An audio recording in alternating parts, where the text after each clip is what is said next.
થયા કछु ઓર ભૈરી, ને તો ભર આયા કંઠ અવૃદ્ધ થયું, ખાલી કૃષ્ણ નામ સાંભળ્યું. વિચાર કરો, પ્રભુના દર્શન કરીએ અને આવી દશા થાય એ તો સમજમાં આવે, પણ કૃષ્ણ નામ પણ એ કામ કરી જાય કે જે કાર્ય પ્રભુના દર્શન કરતા હોય. માટે પ્રભુનું નામ, પ્રભુનું સ્વરૂપ, પ્રભુના સ્વરૂપના પણ જેણે જેણે દર્શન કર્યા એ પણ પ્રભુના બનીને રહી ગયા. હા, પ્રભુના સ્વરૂપ સિવાય બીજા કોઈનું ચિંતન ન કરી શક્યા. અને એ જ રીતે પ્રભુની લીલા અને પ્રભુનું ધામ.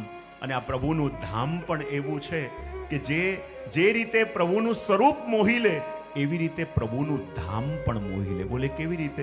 જ્યારે નંદદાસજી પહેલી વહેલી વાર વ્રજમાં આવ્યા અને સૂરદાસજીનો સત્સંગ થયો તો એમના ભાઈ તુલસીદાસજી પરમ રામ ભક્ત, અને નંદાજીની પરંપરામાં પણ પરમ રામ ભક્તિ ચાલતી આખા પરિવારમાં.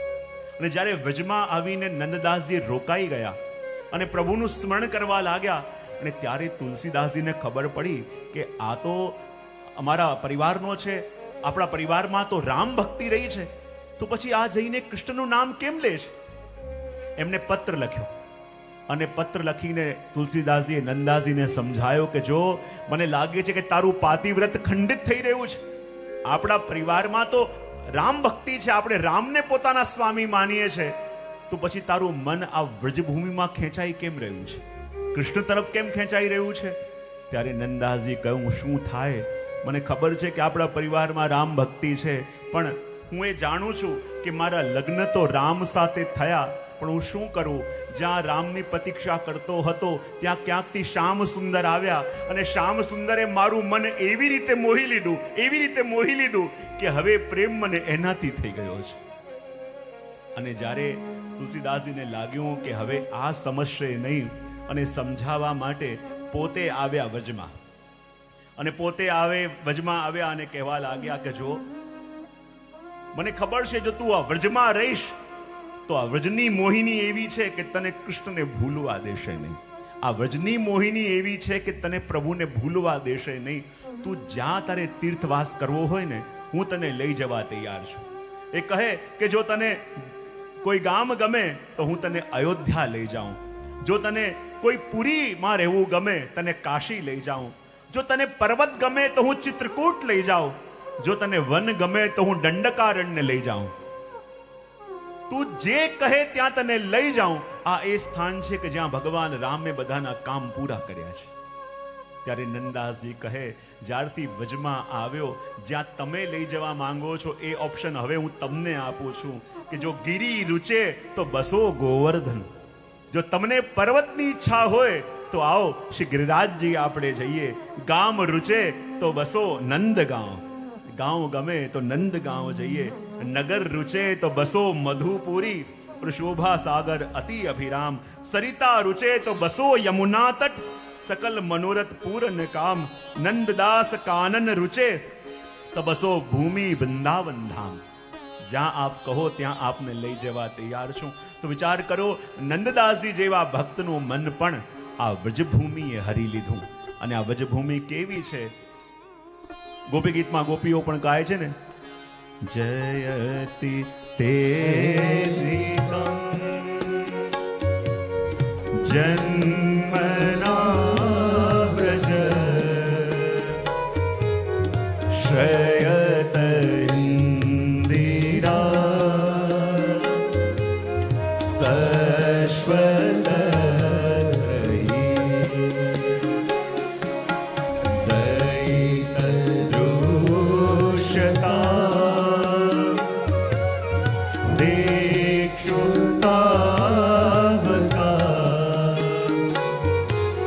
स्वयि द्रुता सब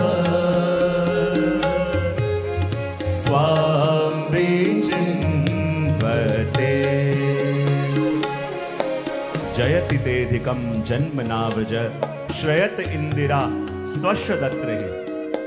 અહીંયા ગોપીઓ પ્રભુને કહે છે કે પ્રભુ, જ્યારથી આપનું પ્રાગટ્ય વ્રજની અંદર થયું ને તો વ્રજનો પણ જય થયો. ભગવાન કહે વ્રજનો જય થયો તો જય તો કોઈનો ત્યારે થાય જ્યારે કોઈ સામે હાર્યું હોય. તો यदि વ્રજનો જય થયો તો હાર કોની થઈ? તો ગોપીઓ કહે પ્રભુ આપના વૈકુંઠની હાર થઈ.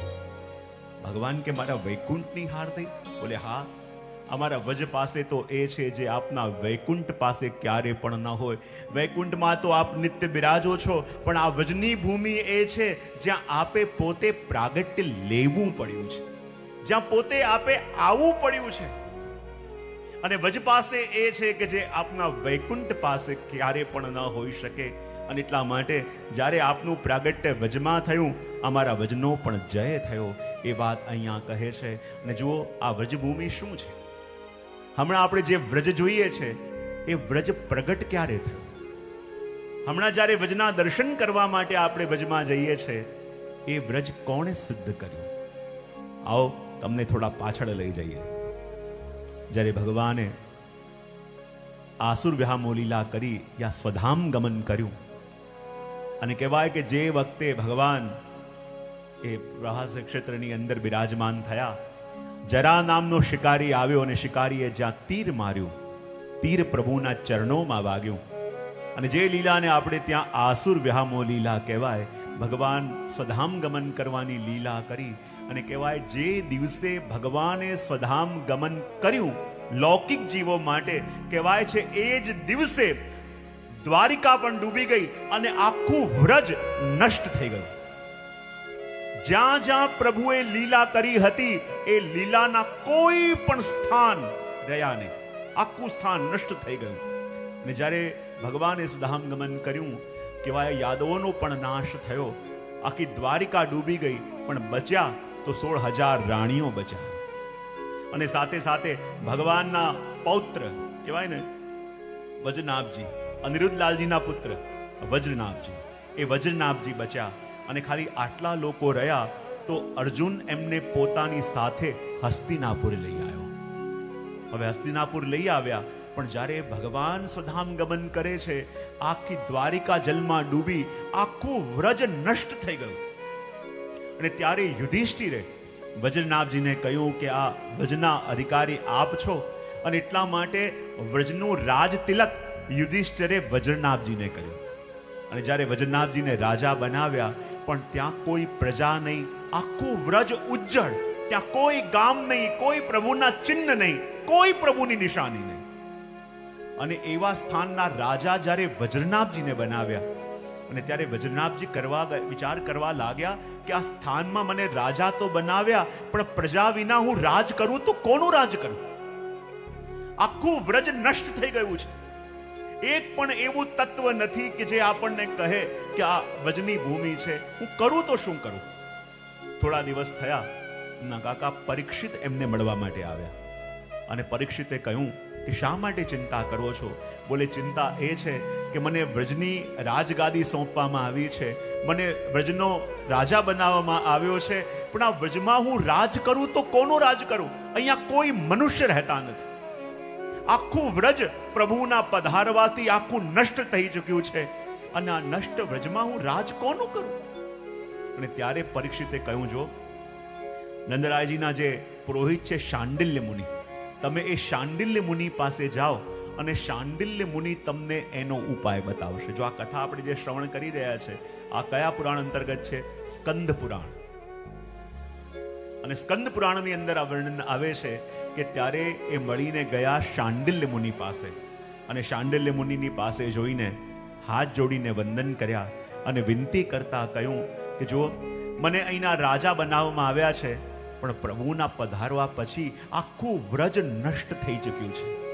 વ્રજના કોઈ સ્થાનો રહ્યા નથી, વ્રજની અંદર કોઈ મનુષ્ય રહ્યું નથી, તો હું રાજ કરું તો કોનો રાજ કરું?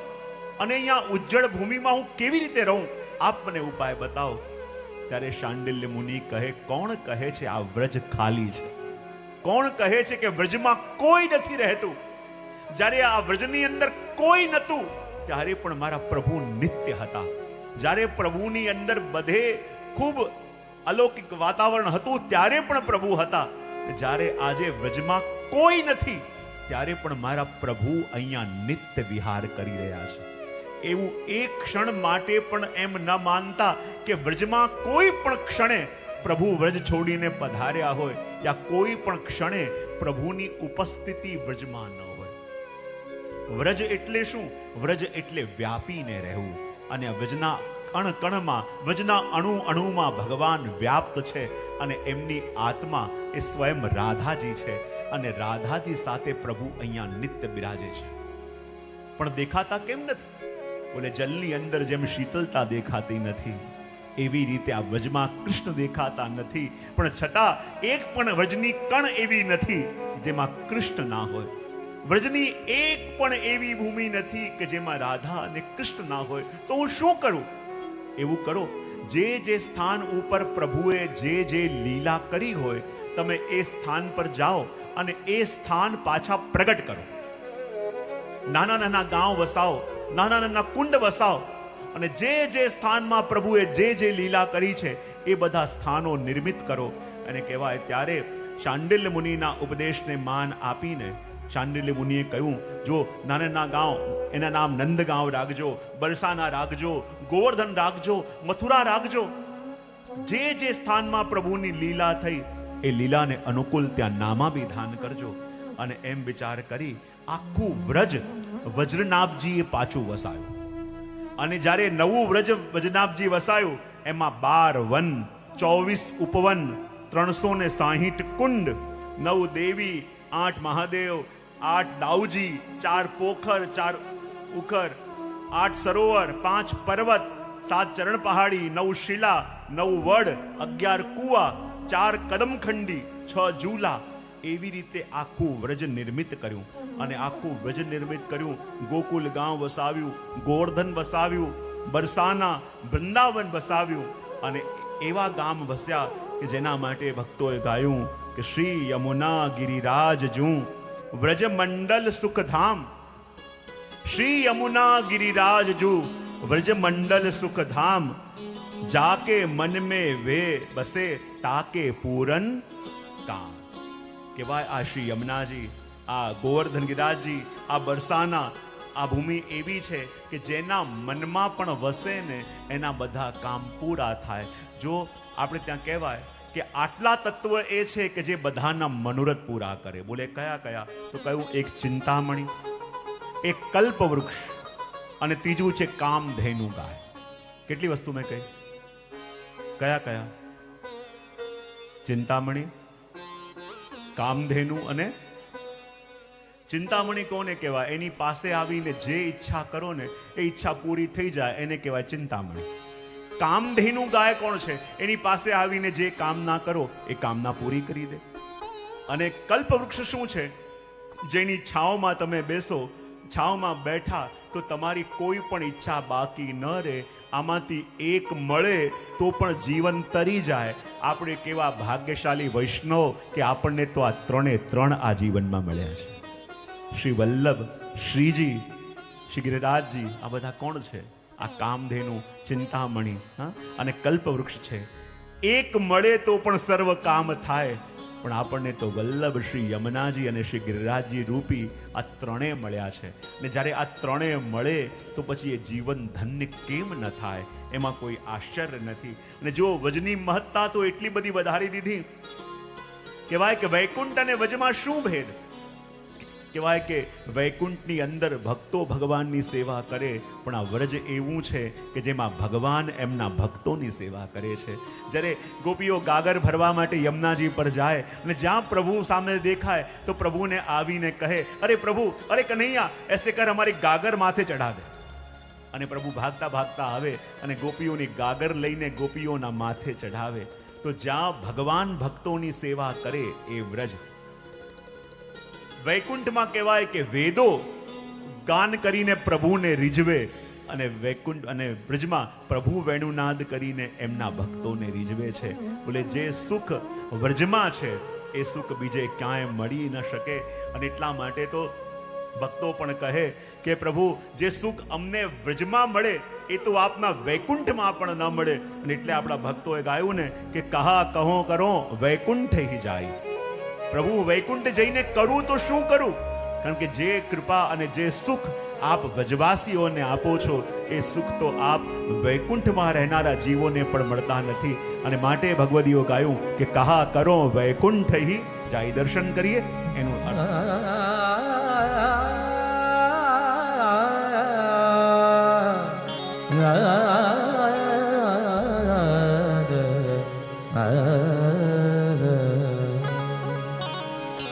कहाँ करो वैकुंठ ही जाए, कहाँ करो वैकुंठ ही जाए, जहाँ नहीं बंसी बट यमुना, जहाँ नहीं बंसी जमुना, गिरि गोवर्धन नद किनारे, कहा करो वैकुंठ ही जाए, कहा करो वैकुंठ ही जाए. ભગવાન પોતે કહેતા હોય કે વ્રજ તજી અનંત ન જાઉં હો, મેરો તો યહ ટેક. વૈકુંઠનાથ કદાચ વૈકુંઠ છોડે પણ અમારા વ્રજનાથ ક્યારે પણ વ્રજ છોડતા નથી. અને પ્રભુ કહે કે મને મારા નંદ બાબાની સોગંદ છે, જો વ્રજ છોડીને ક્યાંય પગ પણ બહાર મૂકું તો. અને એવી ટેક અમારા પ્રભુની છે કે મારા પ્રભુ કહે કે હું વ્રજ છોડીને એક કદમ પણ ક્યાંય જતો નથી. જ્યારે અક્રૂરજી પણ પ્રભુને લઈને જતા હતા મથુરા, ત્યારે પ્રભુ સ્નાન કરવા માટે યમુનાજીમાં પધાર્યા. અને અક્રૂરજીને દર્શન થયા કે જે પ્રભુને લઈને જઈ રહ્યા છે એ પ્રભુ તો ત્યાં શ્રી યમુનાજીમાં બિરાજે છે. જે પ્રભુ વ્રજભૂમિમાં વિહાર કરે છે એ વ્રજ છોડીને ક્યાંય ગયા જ નથી. તો ભક્તો કહે વૈકુંઠમાં જઈને કરીશું શું, ત્યાં મળશે કોણ? કારણ કે જેને મળવું છે એ તો વ્રજમાં વિહાર કરી રહ્યા છે.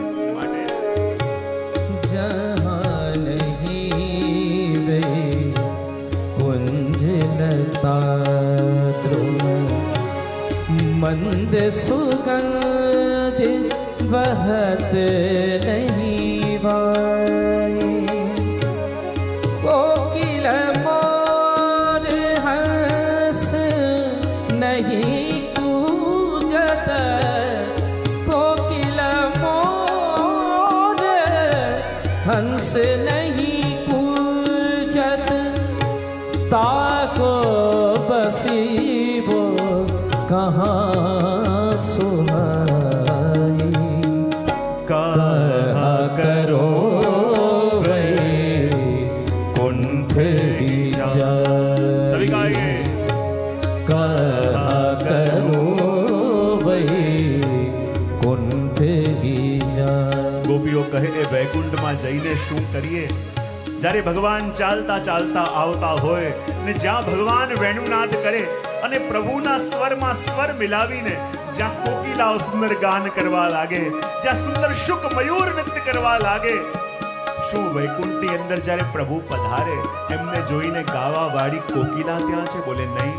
જ્યારે પ્રભુ ચાલતા ચાલતા પધારે અને પ્રભુના દર્શન કરીને અહીંયા મયુરોને ભ્રમ થઈ જાય કે શામ મેઘ આવી ગયો, અને જેમ મેઘને જોઈને મયુર નૃત્ય કરવા લાગે એમ વૈકુંઠમાં પ્રભુના દર્શન કરીને નૃત્ય કરવા વાળા મયુર છે? બોલે નહીં. તો પછી એ વૈકુંઠમાં આવીને હું શું કરું? જે વસ્તુ અમારા વ્રજમાં છે, જે સુખ અમારા વ્રજમાં છે એ ક્યારે પણ વૈકુંઠ ના મળી શકે. અને માટે તો વર્ણન કરતા કહે जहाँ धुनी नहीं बंसी की बाजे, जहाँ धुनी नहीं बंसी की बाजत, कृष्ण ने पूर्वत लगाई, कृष्ण ना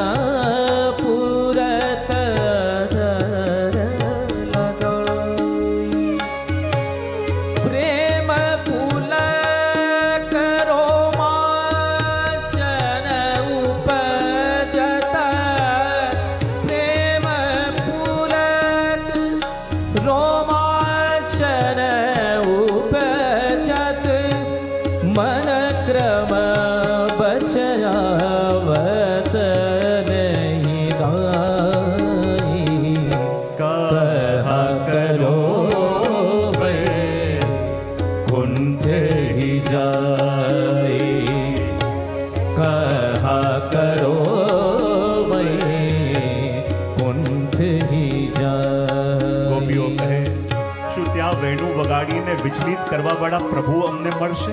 બોલે વૈકુંઠમાં એ તો નહીં મળે. ગોપીઓ કહે, એ પ્રભુની વેણુને સાંભળીને વિચલિત થવાની અમને ટેવ પડી ગઈ છે. જ્યારે ભગવાન વેણુ વગાડતા હોય અને અમારે રસોઈ કરવાનો સમય હોય, અમે પ્રભુને કહીએ, અરે પ્રભુ, જ્યારે સાંજના સમયમાં અહીંયા આવીને વેણુ નાદ ન કરો પ્રભુ. પ્રભુ કે કેમ ન કરું? હું તો વજનો રાજા છું, જ્યાં ચાહું ત્યાં વેણુ નાદ કરું. તો કહે પ્રભુ, વેણુ નાદ કરતા હો તો કરો, પણ જે સમય અમે રસોઈ બનાવતી હોઈએ એ વખતે વેણુ નાદ ન કરો. ભગવાન કે કેમ ન કરું? બોલે જ્યારે એ વાંસની વેણુને આપ આપના અધરો પર પધરાવો છો અને આપનું અધરામૃત આપો છો, તો એ વાંસ એટલા વિચલિત થઈ જાય છે અને રસોઈ કરવા માટે જે લાકડીઓ મેં અગ્નિમાં મૂકી હોય છે, એ લાકડીઓને લાગે છે કે અમારા વંશની આ વંશી ઉપર પ્રભુની કેવી કૃપા કે પ્રભુ એમને પોતાના અધરો પર પધરાવે છે. અને પ્રેમાશ્રુ એ વાંસના ટુકડાઓમાં આવવા લાગે છે અને અગ્નિ પેટવીએ છે અને લાકડીમાંથી એટલા અશ્રુ ધારા વહે કે આખી અગ્નિ ઓલવાઈ જાય છે અને અમારી રસોઈ થઈ શકતી નથી. પ્રભુ એવી વેણુ આપ ન વગાડો. લેકિન પ્રભુ કહે, હું તો વેણુ વગાડીશ. શું આવી ઝકઝોરન, શું આવો પ્રેમ આપના વ્રજમાં, આપના વૈકુંઠમાં હશે? બોલે નહીં. અને જે પ્રેમનું દાન પ્રભુ આ વ્રજમાં કરે છે, શું આપના વૈકુંઠમાં હશે? બોલે કેવો પ્રેમનો દાન. વ્રજની અંદર ઊભી ઊભી ગોપી કહી રહી છે, અરે હું મારી નિંદર વહેંચવા માંગુ છું, અરે કોઈ તો લઈ લો. મારી નિંદર મારે વહેંચવી દેવી છે, મારી ઊંઘ મારે વહેંચવી દેવી છે, અરે કોઈ લઈ લો. સવારથી ચોરાહે પર ઊભા ઊભા એ બૂમ પાડે છે, મારે મારી નીંદ વહેંચવી છે, કોઈ ખરીદી લો, અરે કોઈ ખરીદી લો, અરે કોઈ તો લઈ લો. બધા હસવા લાગ્યા. જુઓ તો ખરા કેવી પાગલ છે.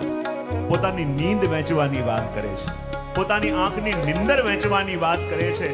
સવારથી સાંજ સુધી બૂમ પાડતી રહી, કોઈ ખરીદવા વાળું ન મળ્યું ઓર લોકો એની મશ્કરી કરવા લાગ્યા. જુઓ તો ખરા કોઈ વહેંચવાની વસ્તુ છે કે કોઈ ખરીદી લીધી અને પોતે વહેંચી દીધી? વહેંચીને મળતી હશે? કોઈ લેવા તૈયાર ન થયું. ને સાંજે કેટલીક સ્ત્રીઓ એની ચર્ચા કરતી કરતી જતી હતી જલ ભરવા માટે.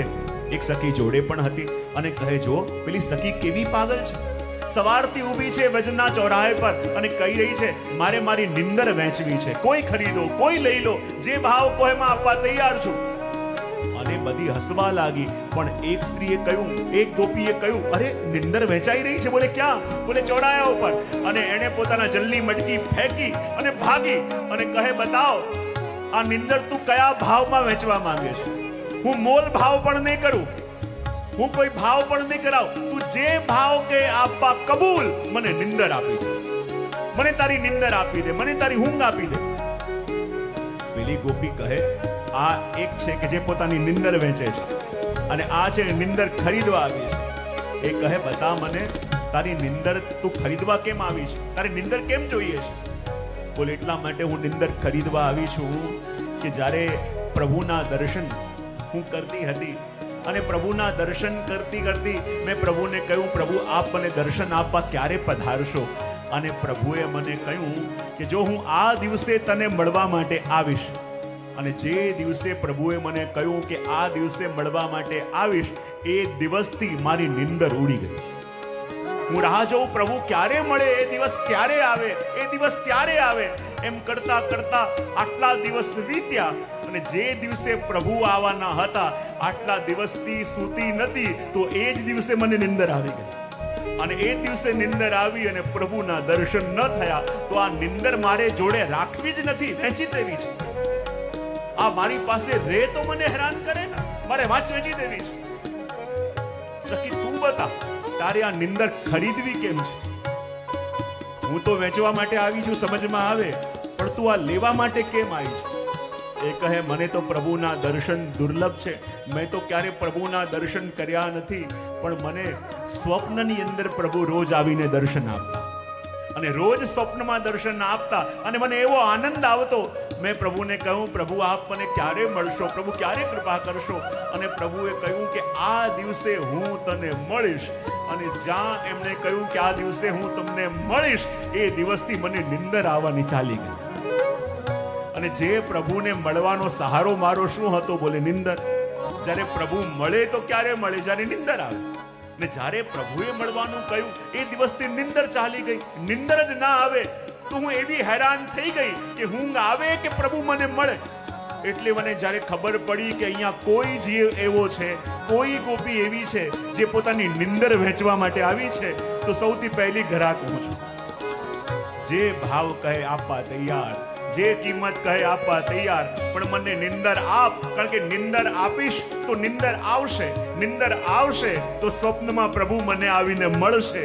જ્યાં સુધી નિંદર નહીં આવે એ મને નહીં મળે. તો જે પ્રેમ આ ભજની અંદર પ્રભુ લૂંટાવી રહ્યા છે એ પ્રેમ પેલા વૈકુંઠમાં ક્યાં? અને માટે તો ગોપીઓ કહી રહી છે, वहाँ नहीं है भूमि वृंदावन, वहाँ नहीं है भूमि वृंदावन।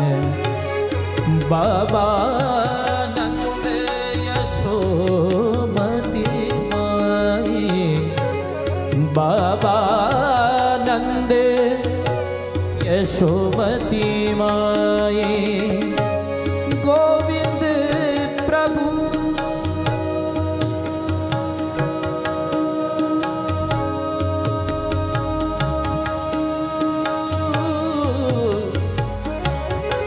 गोविंद प्रभु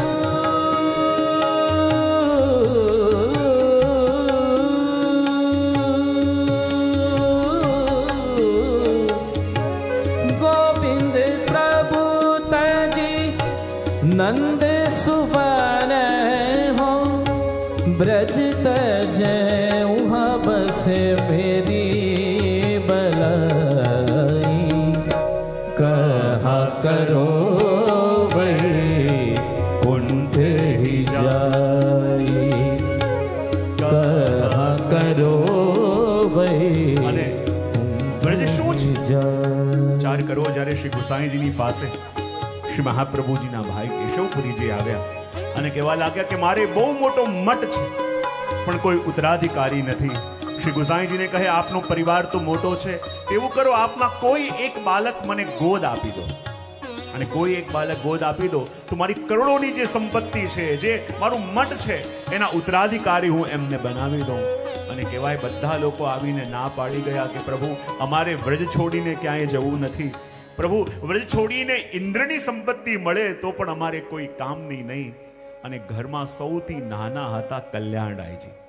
અને કલ્યાણરાયજી વિચાર કર્યો કે બધા મોટા તો ગુસાઈજીને જઈને ના કહી આયા કે શ્રીજીને છોડી, પ્રભુની સેવા છોડી, શ્રી યમુનાજી, શ્રી ગિરિરાજજીને છોડીને અમારે ક્યાંય જવું નથી. પણ ઘરમાં સૌથી નાનો તો હું છું, હું તો ના નહીં પાડી શકું. ક્યાં કાકાજી, શ્રી ગુસાઈજી મને ગોદ ના આપી દે. જો ગોદ આપી દેશે તો મારા વ્રજને છોડીને અરબો ખરબોની સંપત્તિ મળે શું કામની? મારા શ્રી યમુનાજી, મારા શ્રી ગિરિરાજ બાવાને છોડીને આ મઠ પણ મળે શું કામનું? અને મનમાં નીંદર નથી આવતી. અને જ્યારે શ્રી ગુસાઈજી પહોંચતા હતા, અડધી રાતે આવીને બહાર કોઈ બેઠું બેઠું રડી રહ્યું છે એવો અવાજ શ્રી ગુસાઈજીને આવ્યો. શ્રી ગુસાઈજી કે અડધી રાત્રે મારા કક્ષની બહાર કોણ રડે છે? ને જ્યાં શ્રી ગુસાઈજીએ દ્વાર ખોલ્યું તો શું જોયું?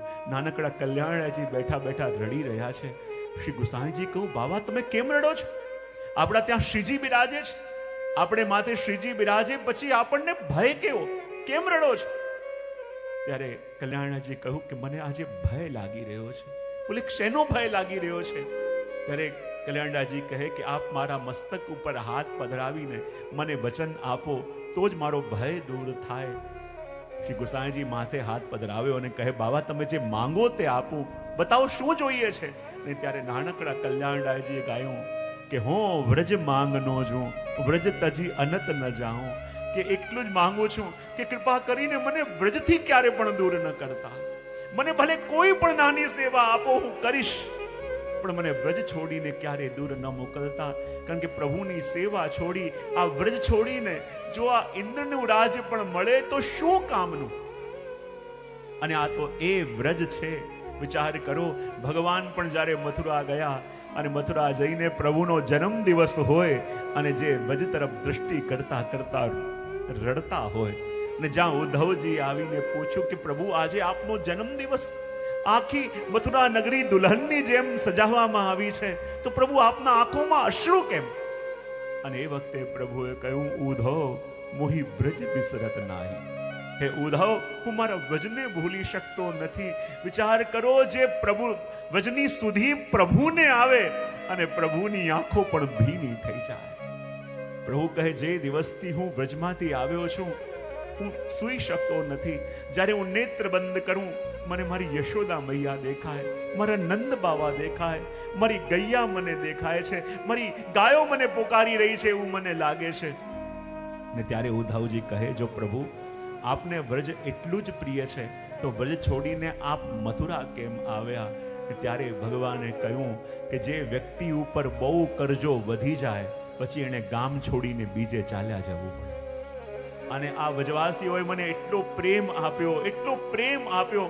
જ્યારે હું મારી મૈયાને કહેતો, મૈયા મારાથી કંઈક તો માંગ, અને મૈયા કહેતી, બસ લાલા તું સદા હસતો રહે, તું સદા પ્રસન્ન રહે, એનાથી વધારે મને કંઈ જોઈતું નથી.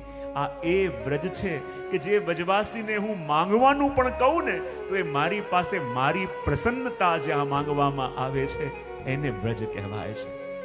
કે જે વ્રજવાસી મારી પાસે ક્યારેક માંગે તો એ મારા માટે માંગે, મારું સુખ માંગે, મારો આનંદ માંગે. એ વ્રજને હું યાદ કરીને રડું છું.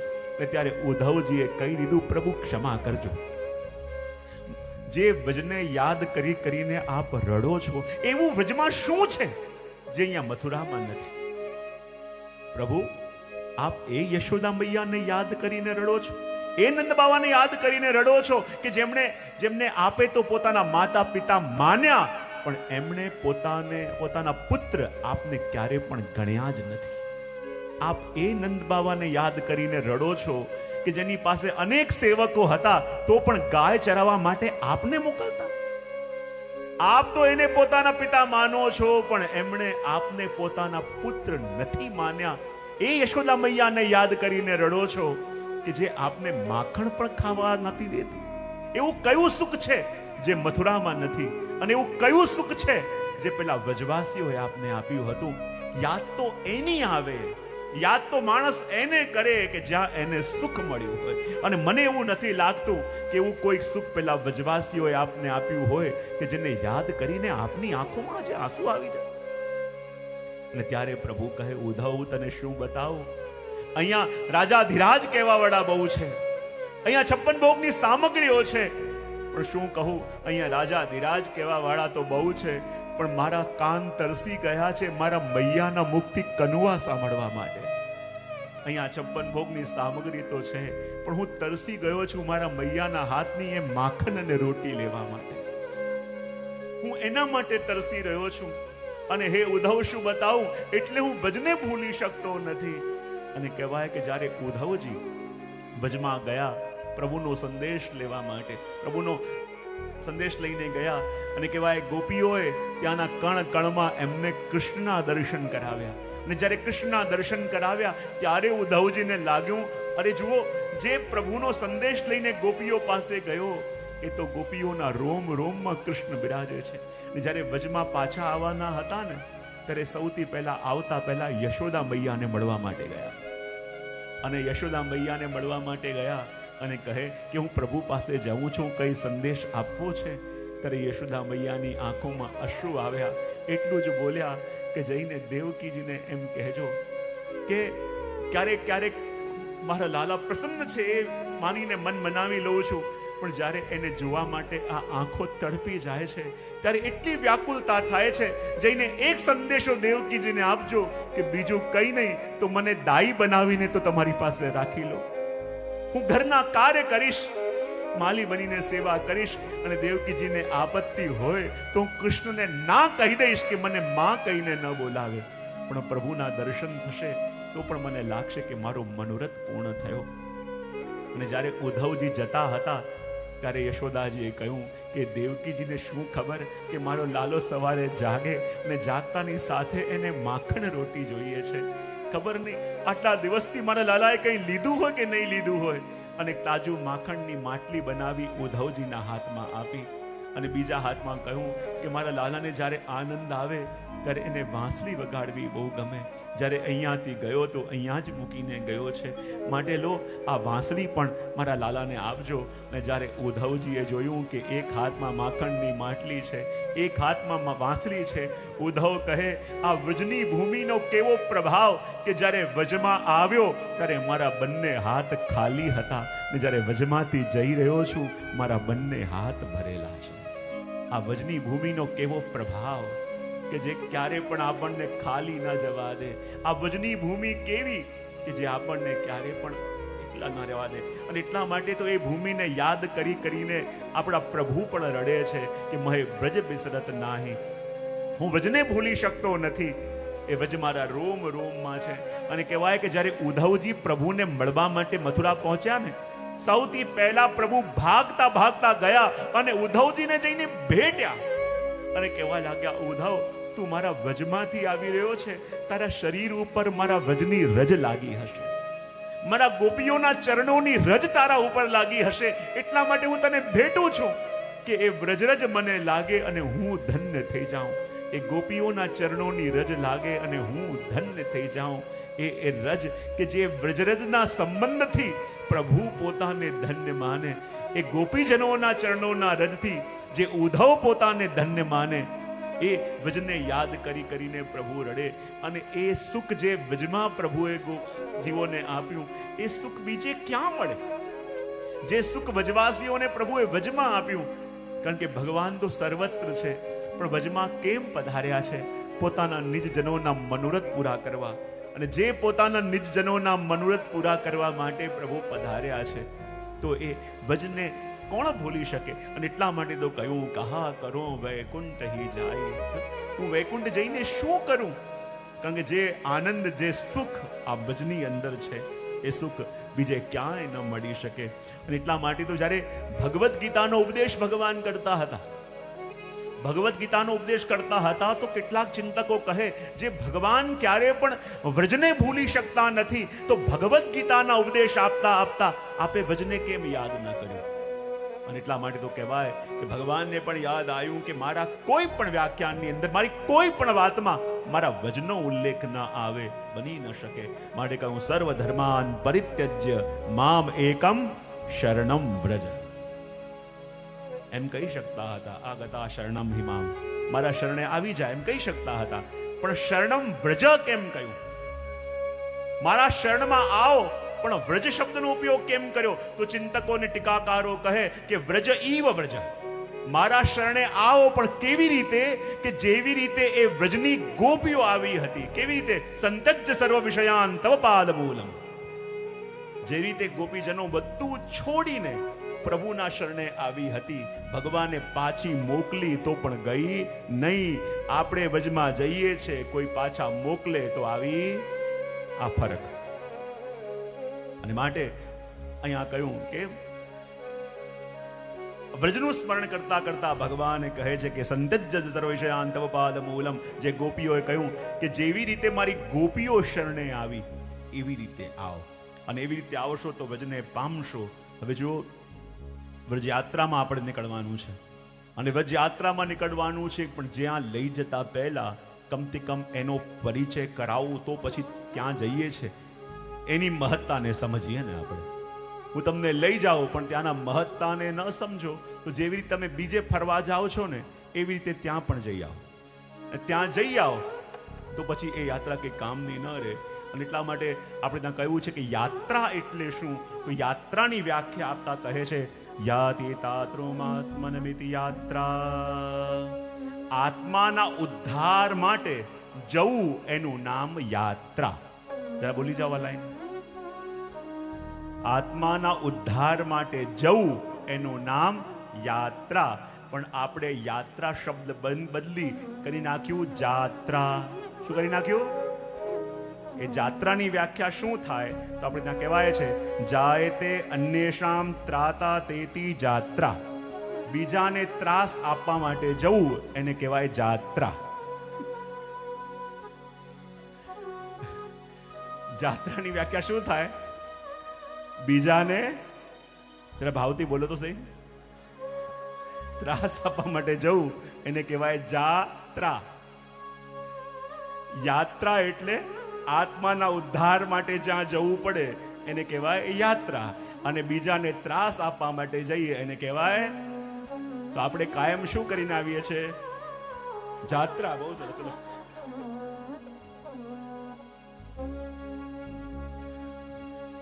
યાદ કરજો, વચમાં તમે જ્યારે જ્યારે ગયા આનંદ કરીને આવ્યા હતા કે જોડે જેની સાથે રહેતા હતા એની સાથે ઝઘડીને આવ્યા હતા? આજે સાચે સાચે કહેજો, યાત્રા કરવા માટે ગયા, સવારે ચાલીને થાકીને આવ્યા, લીંબુ પાણી કેમ નહીં ને ગરમ પાણી કેમ ના મળ્યું ને આ પાણી કેમ ના મળ્યું, બીજાને ઉપદ્રવ અને ઉદ્વેગ કરાવવા માટે ગયા તો એને કહેવાય જાત્રા, અને પોતાના આત્મકલ્યાણ માટે ગયા એને કહેવાય. હા, તો આપણે શું કરવા જવાનું છે? હજી ઘણા બોલશે, મને ખબર છે.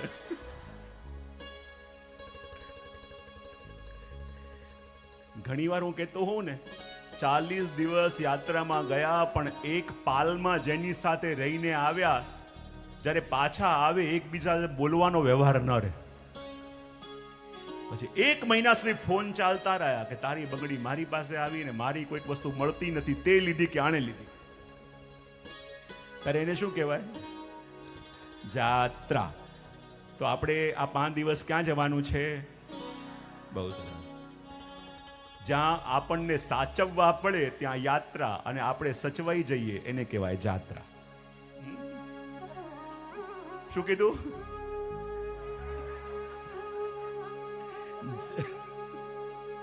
જ્યાં આપણને સાચવવા પડે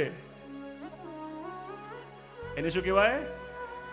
અને આપણે જ્યાં સચવાઈ જઈએ એને કહેવાય. શું બોલ્યા તમે?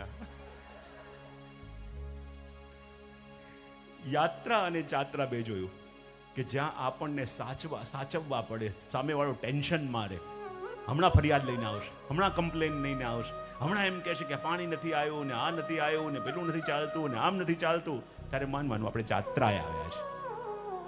અને જ્યાં આપણે સચવાઈ, બોલે તમે ચિંતા ન કરો, તમે બધું આનંદ કરો, અમે બધું એડજસ્ટ કરી લઈશું, જ્યાં આ ભાવ આવે ત્યાં એને કહેવાય યાત્રા.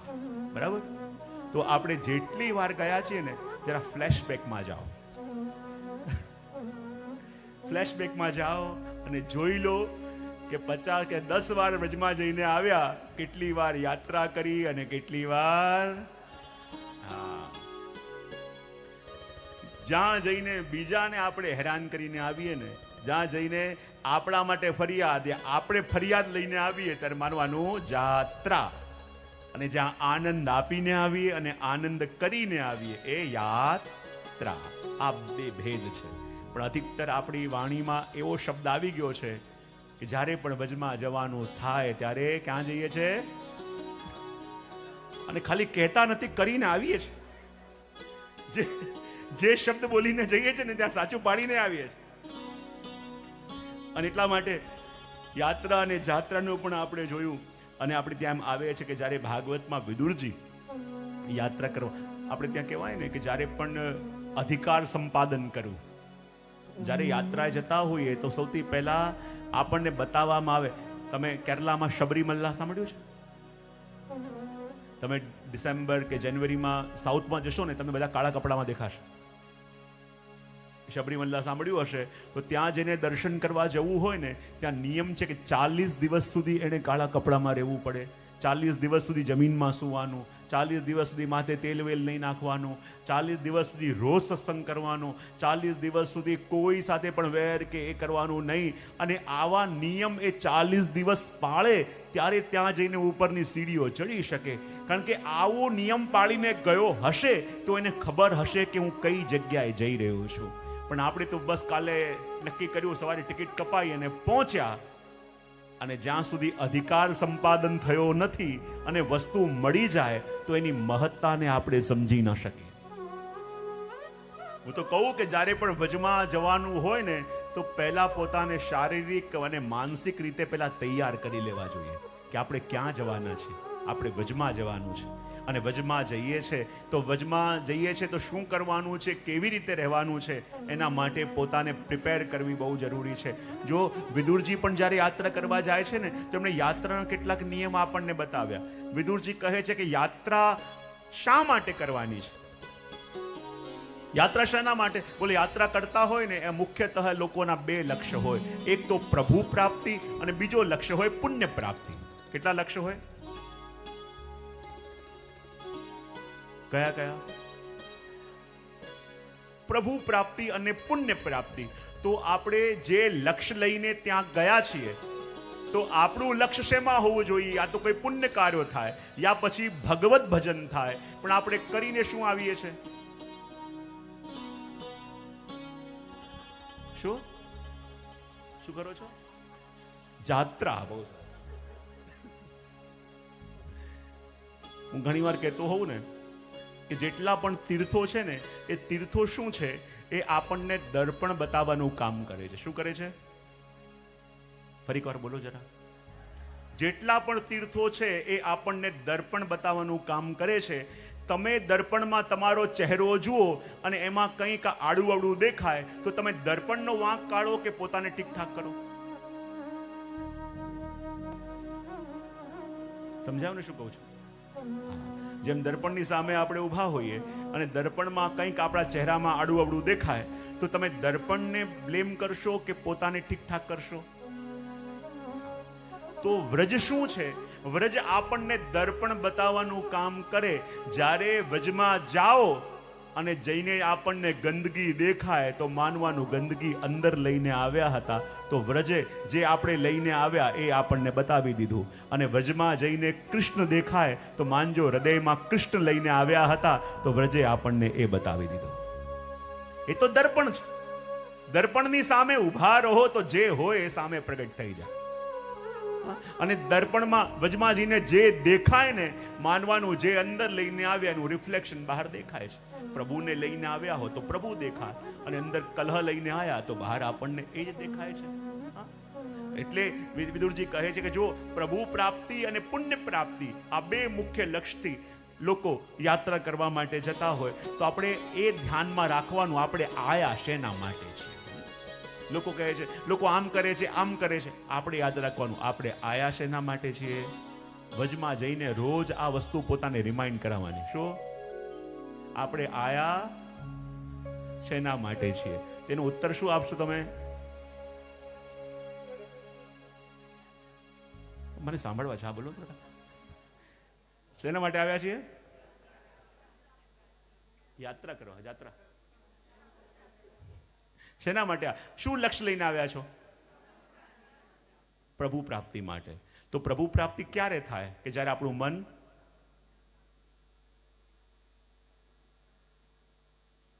બહુ અઘરું પૂછી લીધું કંઈક ને. શું થાય? આપણું મન સાફ હોય ત્યારે. તો મન સાફ 40 દિવસ રાખવું હોય તો શું કરવું જોઈએ? 3 દિવસ પણ હા પ્રભુ નામ પછી કોનું? પ્રભુનું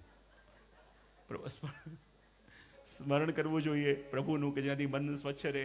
પણ ઘણા બધા પ્રસંગો એવા બને જે આપણને ગમતા ના હોય. ઘણી બધી જગ્યાએ એવો વ્યવહાર થાય જે આપણને ગમતો ના હોય. એ ટાઈમે શું કરવાનું?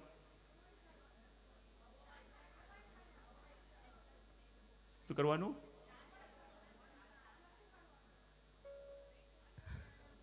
કેટલી વાર કર્યું તો આપણે જતું છેલ્લે તો અહીંયા વિદુરજીએ જે નિયમ બતાવ્યા છે એ તમને પહેલા ચર્ચા કરી દો. સૌથી પહેલા કહ્યું કે પ્રભુ પ્રાપ્તિ માટે અથવા તો પુણ્ય પ્રાપ્તિ માટે લોકો જાય. બીજું કહ્યું કે પવિત્ર અને એકાંત સ્થાનમાં વાસ કરવા માટે જાય, કે જ્યાં આપણે દુનિયાથી કટ થઈએ તો પોતાને જાણી શકીએ. જ્યાં સુધી દુનિયાના ઇન્ફ્લુએન્સમાં હોઈએ આપણને આપણો પરિચય થતો નથી. ત્રીજું કહ્યું ભગવત ચિંતન અને ભગવત ગુણગાન કરવા માટે યાત્રાએ જવું. ચોથું કહ્યું ત્રિકાલ સંધ્યા ઇત્યાદિ કાર્ય માટે, ઉત્તમ જીવન જીવવા માટે, ઉત્તમ દિનચર્યા માટે, પૃથ્વી પર શું ઇત્યાદિ શરીર ઇન્દ્રિયોના સુખ સગવડ છોડવા માટે. કારણ કે અહીંયા આપણે વ્યવસ્થાથી એટલા બધા ટેવાઈ ગયા છે. વ્યવસ્થાઓથી એટલા બધા આધીન બની ગયા છીએ કે જ્યાં આપણને જોઈતું મુંબઈમાં જે સગવડ મળે એ સગવડ આપણને વજમાં પણ જોઈએ કે ના જોઈએ? અને એમાં ના જોઈ છે, ના જોઈએ એમ કહો ને. હવે એકદમ સાદી ધર્મશાળા બુક કરજો, ખબર પડશે.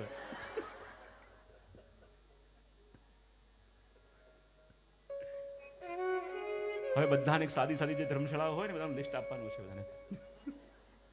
તો પૃથ્વી પર સુવા, ઇન્દ્રિય અને શરીરના સુખો અને સગવડ છોડવા માટે આપણે જવાનું જ્યાં હોય એને યાત્રા કહેવાય. પણ ત્યાં જઈને આપણે એ જ વસ્તુ પાછી ગોતી લઈએ છીએ. સ્વજન અને લૌકિક જનો જે છે ને એનો સંગ બે ઘડી ભૂલાય અને સાચો સંગ આપણા વૈષ્ણવતાનો છે એનું સ્મરણ થાય. એના માટે આપણે જઈએ છીએ. સાદગી યુક્ત જીવન જીવવા માટે, પ્રભુ પ્રસન્ન થાય એવા નિયમો લઈને આપણે જઈએ છીએ. એને કહેવાય યાત્રા. જો આપણે જ્યારે યાત્રા કરવા માટે પણ જઈએ ને તો તીર્થ અને ક્ષેત્ર આમ બે જગ્યા હોય. ક્ષેત્ર કોને કહેવાય? જ્યાં ભૂમિનું મહત્વ હોય એને કહેવાય ક્ષેત્ર, અને જે સ્થાનમાં જલનું મહત્વ હોય એને કહેવાય તીર્થ. તમે જગન્નાથપુરી ઇત્યાદિ જાઓ એને શું કહેવાય? ક્ષેત્ર. ભજમાં જાઓ યમુનાજી છે, હરિદ્વાર જાઓ ગંગાજી છે, એને કહેવાય તીર્થ. તીર્થ અને ક્ષેત્ર આ બે અલગ અલગ સ્થાન થયા. અને એવી રીતે આગળ કહેવામાં આવે છે કે શાસ્ત્રો બતાવે છે કે યાત્રા કોને કહેવાય? જો આપણા ઘરથી આપણે તીર્થ સુધી પહોંચી, યાદ આવ્યું, આપણા ઘરથી તીર્થ સુધી આપણે પહોંચ્યા, ત્યાં પહોંચીને ત્યાં ભ્રમણ કરવું, તીર્થનો વાસ કરવો, દાન પુણ્ય કરવું, એને કહેવાય તીર્થ. એને કહેવાય યાત્રા. શું કહેવાય? પણ આપણે ત્યાં શું કહીએ છીએ? વ્રજ પરિક્રમા. તો યાત્રામાં અને પરિક્રમામાં શું ભેદ? બોલે તીર્થમાં જઈને રહીએ, ત્યાં આમ તેમ વિચરણ કરીએ એને કહેવાય યાત્રા. પણ પરિક્રમા કોને કહેવાય? જ્યારે તીર્થમાં જાઓ અને તીર્થમાં જઈને એ તીર્થ આપણા જમણા હાથ તરફ રહે એવી રીતે ફરીને પાછા એ સ્થાનમાં આવું એને કહેવાય પરિક્રમા. શું કહેવાય? હા, જ્યારે પણ આપણે ગિરિરાજની શું કરીએ? પરિક્રમા. ત્યારે ગિરિરાજી આપણા કયા સાઈડ રહે છે વધારે? જમણી સાઈડ. એવી રીતે વ્રજ પરિક્રમા પણ કરીએ તો મથુરાથી શરૂ કરીને જ્યારે આપણે જઈએ પાછા ગોકુલ થઈને ગોકુલથી પાછા મથુરા આવી, બરાબર? તો આ 84 કોષ પરિક્રમા કહેવાય. એક કોષ બરાબર કેટલા કિલોમીટર?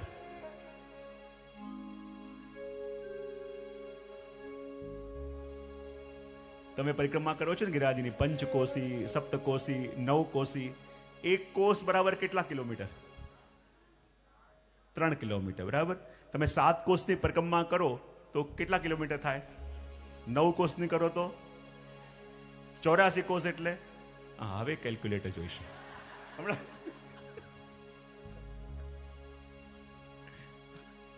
ગણીને મને કહેજો કેટલા?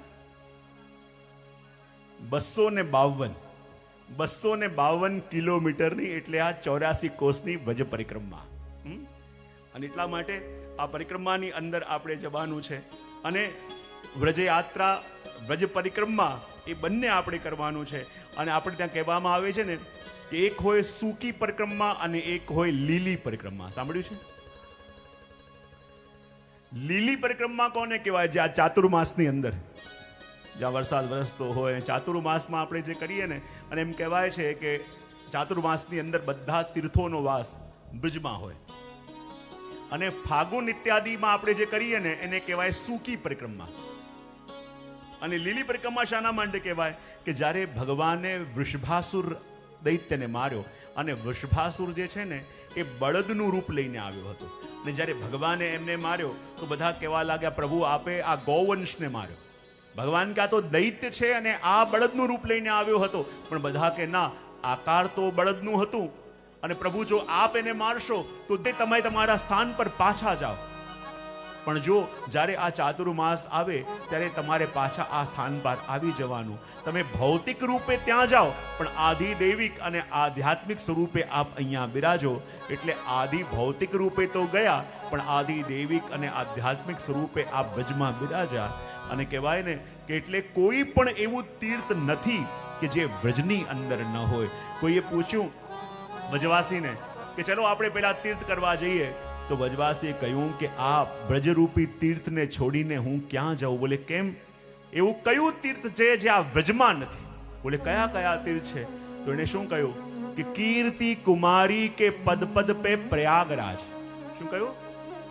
જ્યાં જ્યાં અમારા રાધાજી પોતાના ચરણ પધરાવે છે એ એક એક ચરણમાં પ્રયાગરાજ કે કીર્તિ કુમારી કે પદ પદ પે પ્રયાગરાજ કેશવ કી કેલી કુંજ કોटि कोटि काशी है. कीर्ति कुमारी के पद पद पे प्रयागराज केशव की केली कुंज कोटि कोटि काशी है. जमुना में जगन्नाथ, रेणुका में रामेश्वर और तरु तरु वास कर रहे अयोध्या निवासी है. गोपिन के द्वार द्वार पर्यो रहे हरिद्वार. गोपिन के द्वार द्वार पर्यो रहे हरिद्वार. बद्री विशाल यहाँ बने दास दासी हैं. स्वर्ग अपवर्ग को लेके करेंगे क्या? जान लो हमको हम ब्रज के निवासी हैं. એ બ્રજવાસીએ કહ્યું કે હું છોડીને ક્યાં જઉં? કે જ્યાં જ્યાં રાધાજી ચરણ પધરાવે ત્યાં એક એક પ્રયાગરાજ છે. જ્યાં જ્યાં પ્રભુની કુંજો છે ત્યાં કોટि કોટि કાશી છે. યમુનાજીમાં જગન્નાથ છે, આજે રેણુ છે એ રામેશ્વર છે, અને તરુ તરુ વાસ કર રહે અયોધ્યા નિવાસી હે. જો જેટલા જેટલા વૃક્ષો ઉપર વાંદરાઓ કૂદી રહ્યા છે, કોણ છે? ભગવાન રામની તો સેના છે. એને મૂકીને હું ક્યાં જાઉં? ગોપીને કે દ્વાર દ્વાર पर्यो રહે હરિદ્વાર. ગોપીના દ્વાર દ્વારે હરિદ્વાર છે. અને બદ્રી વિશાલ યહાં બને દાસી. તમે જ્યારે 84 કોષની પરિક્રમા કરો ને તો ત્યાં તમને ચારે ધામ પણ આવી જાય. બદ્રીનાથ, કેદારનાથ, એ બધા સ્થાન. અને આ 5 દિવસમાં ચિંતા ના કરજો, તમારે બધા યાત્રાઓ થઈ જશે તમારી. આ 5 દિવસમાં આપણે પૂરી યાત્રાઓ કરવાની છે અને પૂરી યાત્રા પણ કરીશું. તો જુઓ, હવે આપણે યાત્રામાં ચાલવાનું છે. તો યાત્રામાં જતા પહેલા બધાને ખ્યાલ છે ને, મથુરામાં વિશ્રામ ઘાટે યાત્રાનો નિયમ લેવો પડે, સંકલ્પ કરવો પડે. તો આજે બધાએ અહીંયા બેસીને જે યુટ્યુબ ચેનલમાં જોઈ રહ્યા છે લાઈવ, એ લોકોએ પણ માનસિક સંકલ્પ કરવાનો છે. કારણ કે 5 દિવસ આપણે આ વ્રજયાત્રામાં જવાના છીએ. તો વ્રજયાત્રામાં નિયમ ગ્રહણ કરવા પડે ને પહેલા દિવસે. અને નિયમ ગ્રહણ કરવા પડે એટલે આટલા આટલા નિયમ અમે પાળીશું. અને જો એ યાત્રાના નિયમ તમારાથી પડાય કે ન પડાય, પણ કમથી કમ અમુક નિયમ આજે મનમાં વિચાર કરી લેજો કે 5 દિવસ આપણે આટલા નિયમ પાડીશું. હા, જે તમે કરી શકશો. જે પાઠ કરતા હો એની સંખ્યા કંઈક વધારે નિશ્ચિત કરો. જે માળા કરતા ના હોય કે આટલી માળા હું આ 5 દિવસ તો રોજ કરીશ. આ 5 દિવસનો નિયમ તો લો. ક્યારે તમારી આદત બની જશે તમને ખબર પણ નહીં પડે. 5 દિવસે આ ખોટી વસ્તુ હું નહીં ખાઉં, આ વસ્તુ હું ગ્રહણ નહીં કરું. કમથી કમ આ 5 દિવસનો વ્રત આજે આપણે સંકલ્પ કરીને લઈશું. ને જો આ નિયમ પણ શાના માટે લેવાના છે? કારણ કે મનને જેટલું છૂટું મૂકશો ને એટલું મન તમારા ઉપર હાવી થશે. અને મનને નિયમથી બાંધો. અને બાંધીને, મને ઘણા વૈષ્ણવ એવા હોય છે જેને અમુક પાઠનો કે અમુક માળાનો નિયમ લીધો હોય અને એટલી બધી બિઝી લાઈફ. મેં કહું તમને ટાઈમ ક્યારે મળે છે? બોલે રાતે હું 2 વાગે આવું કે 3 વાગે આવું. મેં નક્કી કર્યું હોય કે મારે આટલી માળા કરવાની, એટલે બસ કોઈ એક્સક્યુઝ લેવાનો જ નહીં. સ્નાન કરીને માળા કરીને જ સુવાનું.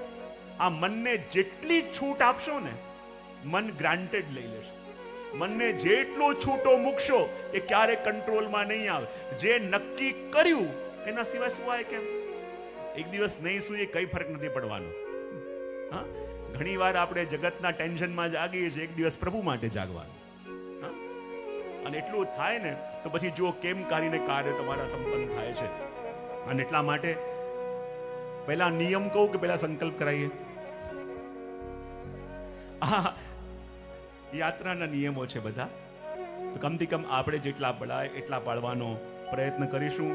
સૌથી પહેલા આ યાત્રા દરમિયાન, આપણી યાત્રા 5 દિવસની છે, બરાબર? તો પહેલો નિયમ આપણે લઈએ કે આ યાત્રા દરમિયાન આપણે સત્ય બોલવાનું અને મધુર બોલવાનો પ્રયત્ન. ખાલી પ્રયત્ન કરશો કે બોલશો પણ? બહુ સરસ. તો આ 5 દિવસ માટે આપણે મધુર અને સત્ય બોલવાનો નિયમ લઈએ છીએ, બરાબર? અને સત્ય કયું? પણ સત્ય કેવું? મધુરું સત્ય કે જે બીજાને આનંદ આપે. અને મધુર વાણીનો ઉપયોગ કરીશું કારણ કે જુઓ, જ્યારે કર્કશ વાણી કોઈના માટે બોલવી પડે તો એ ખોટી વાણી બોલવા પહેલા એના વિચાર આપણા મનમાં લાવવા પડે કે ન લાવવા પડે? મનની અંદર પેલો ગુસ્સો લાવવો પડે કે ન લાવવો પડે? મનની અંદર એના માટે દુર્ભાવ લાવવો પડે કે ન લાવવો પડે? એ બધું મનમાં આવે ત્યારે મુખમાંથી કડવી વાણી નીકળે છે. એમને એમ કડવી વાણી નીકળતી નથી. એના માટે દુર્ભાવ લાવો, એના માટે ગુસ્સો લાવો, એના માટે આ બધો ભાવ લાવો, પછી વાણી નીકળે છે. અને જો એનાથી બચવું હોય તો શું નિયમ લેવાનું? અંદર કંઈ પણ ચાલે, પણ બહાર રિએક્ટ કરવાનું તો બંધ કરી. એટલા માટે આ યાત્રા દરમિયાન આપણે સત્ય અને મધુર વાણીનો ઉપયોગ કમતિકામાં 5 દિવસ કરીશું. કેટલા તૈયાર છે?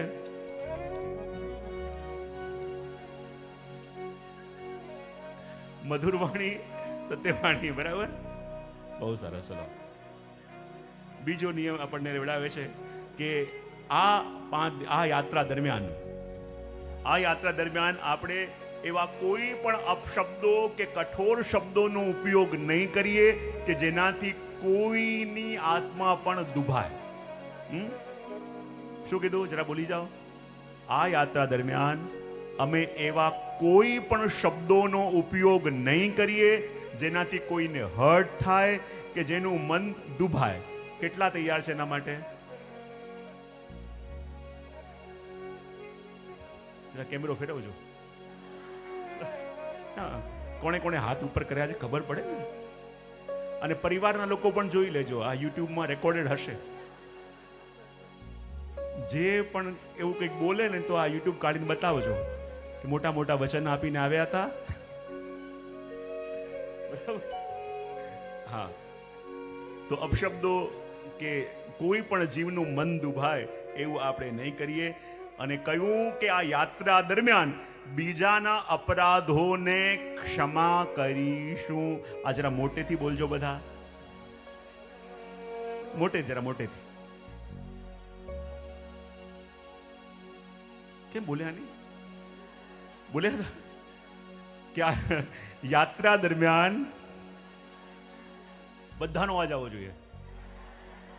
બીજાના અપરાધોને ક્ષમા કરીશું. હા, હવે જો કોઈ કહ્યું છે ને કે forgive everyone, not because they deserve forgiveness but because you deserve peace. હા, બધાને ક્ષમા એટલા માટે ન કરો કે એ ક્ષમાના હકદાર છે કે નહીં. ક્ષમા એટલા માટે કરો કે તમે શાંતિના હકદાર છો અને તમે શાંતિથી રહી શકો. હા, એટલા માટે અહીંયા કહ્યું કે બીજાના અપરાધોને ક્ષમા કરીશું. ફરી એકવાર બોલી જાઓ, આ જરા જરૂરી છે. પાછળવાળા બોલ્યા હતા? કેટલા બોલ્યા પાછળ? આજુબાજુવાળા એકબીજાના ચહેરા જોઈ લેજો જરા, અને પરિવારવાળા પણ એકબીજાને જોઈ લેજો કોણે કોણે કમિટમેન્ટ કર્યું છે. બરાબર? કે અમે બધાના અપરાધોને ક્ષમા કરીશું. બહુ સરસ. પછી કહ્યું કામ, ક્રોધ, મોહ, મદ અને મત્સરથી આ દિવસોમાં દૂર. હા, કામ એટલે કોઈ પણ ઈચ્છાઓ જાગવી, લૌકિક ઈચ્છાઓ જાગવી. બીજું છે ક્રોધ. એવા ઘણા અવસરો જ્યારે આપણે નક્કી કરીએ ને એ દિવસથી પ્રભુનું ટેસ્ટિંગ ચાલુ થઈ જાય. જે દિવસે તમે કંઈક નક્કી કરો ને પ્રભુને બહુ આનંદ આવે આપણને છંછેડવાની. પ્રભુ કહે કે કંઈ નક્કી કર્યું છે ને હવે જો કેટલું પાડે છે.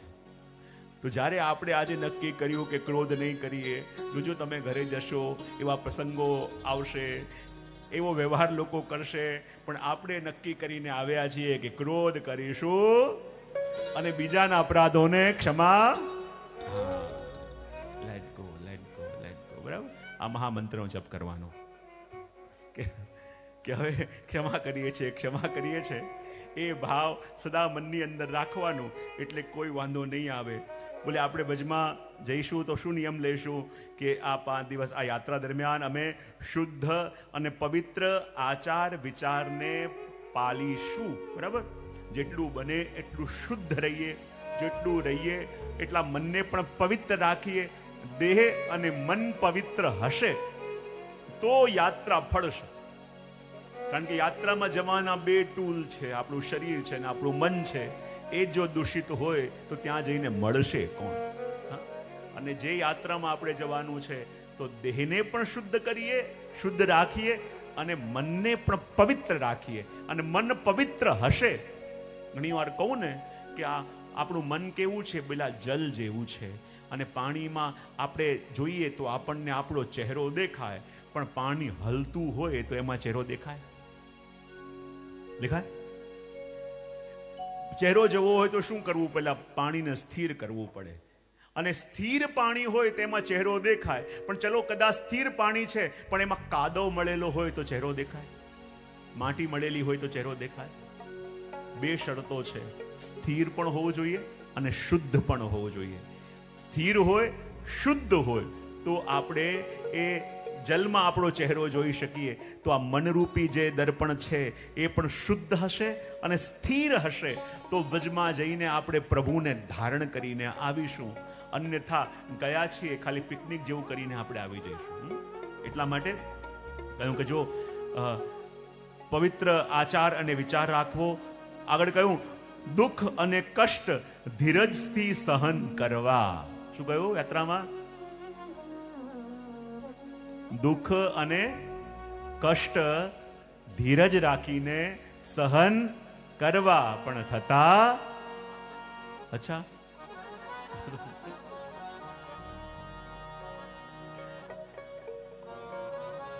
જો આજને આ સૌથી મોટી સમસ્યાઓ આપણે એવી છે ને કે કોઈમાં પેશન્સ રહ્યું નથી. કોઈ આપણને કહે ખાલી 5 મિનિટ રોકાવો કામ થઈ જશે, પણ એ 5 મિનિટે ધૈર્ય રહેતું બહુ સરસ. ના બધાને પહેલો નિયમ પાડે છે કે સાચું બોલીશું, મત બોલીશું. અને એટલે કહ્યું કે જુઓ શક્ય અને દુઃખ અને કષ્ટ ધીરજ રાખીને સહન કરવા, એટલે કે પેશન્સ રાખવું. અને જ્યારે યાત્રામાં હોઈએ તો કહેવાય ને માણસના જીવનમાં જ્યારે ઘણા બધા દુર્ભાગ્ય આવવાના હોય, ઘર વિનાનો થઈ જશે, આમને આમ પગે પહેરવાનું કંઈ નહીં હોય, અને પ્રભુ જ્યારે કૃપા કરે તો આપણને યાત્રાએ મોકલી દે તો આ જે બધી વસ્તુ આવવાની હતી ને બધી યાત્રામાં ટળી જાય. માથે છત્ર નહીં રહે, ટેન્ટમાં રહેવાનું છે. પગમાં પગરખા નહીં રહે, ખુલ્લે પગે ચાલવાનું છે. હા, જમીનમાં બેસીને રહેવાનું છે, જમીનમાં અડોટવાનું છે, લગર વગર કપડાં લઈને જવાનું છે. આ બધી વસ્તુઓ જે આપણા જીવનમાં આવવાની હોય, જ્યારે વજયાત્રામાં જઈએ ને એ બધી વસ્તુ ટળી જાય. અને એટલા માટે કહ્યું કે જ્યારે વજયાત્રામાં જઈએ ત્યારે ચામડાની વસ્તુ યુઝ ન કરીએ એ ધ્યાનમાં રાખવાનું. કોઈ પણ લેધરની વસ્તુ યુઝ ન કરીએ ધ્યાનમાં રાખવાનું. અને વજમાં જઈએ ત્યારે વજની કોઈ પણ વસ્તુ ત્યાંથી ઉપાડીને ઘરે લાવી, એ અધિકાર આપણો નથી, એ હક આપણો નથી. ગમે તે આપણને આપે કે લો આ લઈ જાઓ, લે આ તમે લઈ જાઓ, કઈ વાંધો નહીં, કોઈ જોતું નથી, તો પણ વજની વસ્તુ જીરવવી એ જીવની ક્ષમતા નથી. અને આપણે ગિરાજ બાવા તો પ્રગટ છે. ઘણા લોકો જાણતા અજાણતા વજયાત્રા હોય ગિરાજીનું સ્વરૂપ પધરાઈને લઈ આવતા હોય છે. તમે જોજો આજે પણ યાત્રામાં જાઓ ને ત્યાં એનાઉન્સમેન્ટ થાય. બહુ વરસાદ આવવા લાગે, અચાનક સિઝન ના હોય ને વરસાદ આવે ત્યારે એનાઉન્સમેન્ટ કરવા પડે કે કોઈ સ્વરૂપ પધરાવી ગયું હોય તો પાછા પધરાવીને આવો.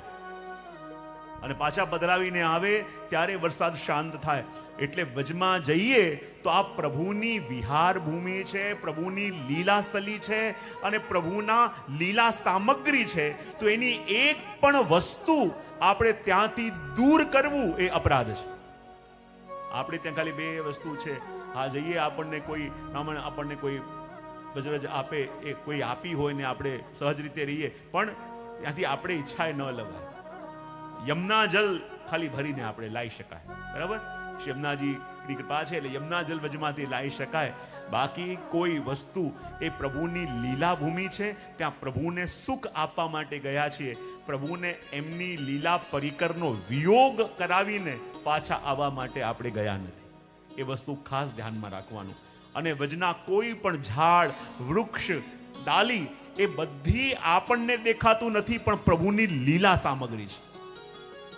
પહેલા ઘણા લોકો આટલા આટલા અમને કે ગણા કે જેટલા બી ફૂલના માલાજી ભેગા થયા હોય, બોલે જઈને યમુનાજીમાં પધરાવી દો. આવું તમે કરો તો પ્રભુની જે લીલા સામગ્રી છે, જે પ્રભુની ચતુર્થ પ્રિયા છે, ત્યાં જઈને તમે પ્રભુને સુખ આપી રહ્યા છો કે પ્રભુને પીડા આપી રહ્યા છો? આ ખાલી વાતમાંથી વાત નીકળી આપણે એ ભૂમિમાં જઈએ છે તો પ્રભુને સુખ થાય એના માટે જઈએ છે. પ્રભુની લીલા ભૂમિને યા પ્રભુના લીલા તત્વને દૂષિત કરવાનો આપણો કોઈ અધિકાર નથી. ઘણા લોકો, હું તો ખાસ ટોકું, મેં કીધું કોઈ કર્યા છો તો આ કઈ ઉત્તમ કાર્ય નથી કરતા, તમે અપરાધ કરો છો. બધી માલાજી આખા વર્ષની ભેગી થાય, લઈ જઈને યમુનાજીમાં પધરાવી દે. હવે કરોડો વૈષ્ણવો છે, જો બધા લોકો આ કરવા લાગે શું દશા થાય? અને એટલા માટે હું કાયમ કહેતો હું, વજમાં જાઓ સાવધાની રાખવાની. અને જ્યારે બેઠકજીમાં જાઓ, ઘણા લોકો એમ કહેતા હોય કે બેઠકજીમાં અમને ઝારી ભરવાના મળ્યા. ખાલી બેઠકજીમાં ઝારી ભરવા એ જ મહાપ્રભુજીની સેવા નથી. ભલે ત્યાં લોકો ઝારીજી ભરતા હો, પણ તમને દેખાય કે બહાર કચરો પડ્યો છે, એ વખતે મુખિયાજીથી બુહારી માંગવી અને ત્યાં કચરો કાઢો, તો એ પણ એટલી જ ઉત્તમ સેવા છે કે જે ઝારી ભરવાની. આપણને ગમે એ કરીએ એ સેવા નહીં, જેમાં એનું સુખ વધારે છે એ કરીએ એ સેવા. આપણે તો આપણા સુખ માટે મારે આ રોગાવવું છે, મારે આ કરવું છે, મારે ઝારી ભરવી છે, આ બધું કરો સેવા જ. પણ એ વખતે મહાપ્રભુજીને વધારે સુખ શેમાં થાય? ઘણી વાર આપણને લાગે કે બહુ ધક્કા મુક્કી થઈ રહી છે, બહુ ધક્કા વાગી રહ્યા છે, અને એકે ઝારી પધરાવીને બીજાએ ઉપાડીને, એકે પધરાવીને ઉપાડી, એવી અવસ્થા દેખાય ત્યારે મહાપ્રભુજીને બહારથી દંડવત કરી બહાર બેસીને સર્વોત્તમના પાઠ કરી લો, કૃષ્ણાશ્રય કરી લો, માની લો તમારી ઝારીજી ભરી ગઈ. જ્યાં વધારે શ્રમ પડે એવું દેખાય ને, એ વખતે આપણે એમાં સહભાગી ન બનીએ, એ પણ મહાપ્રભુજીની સેવા.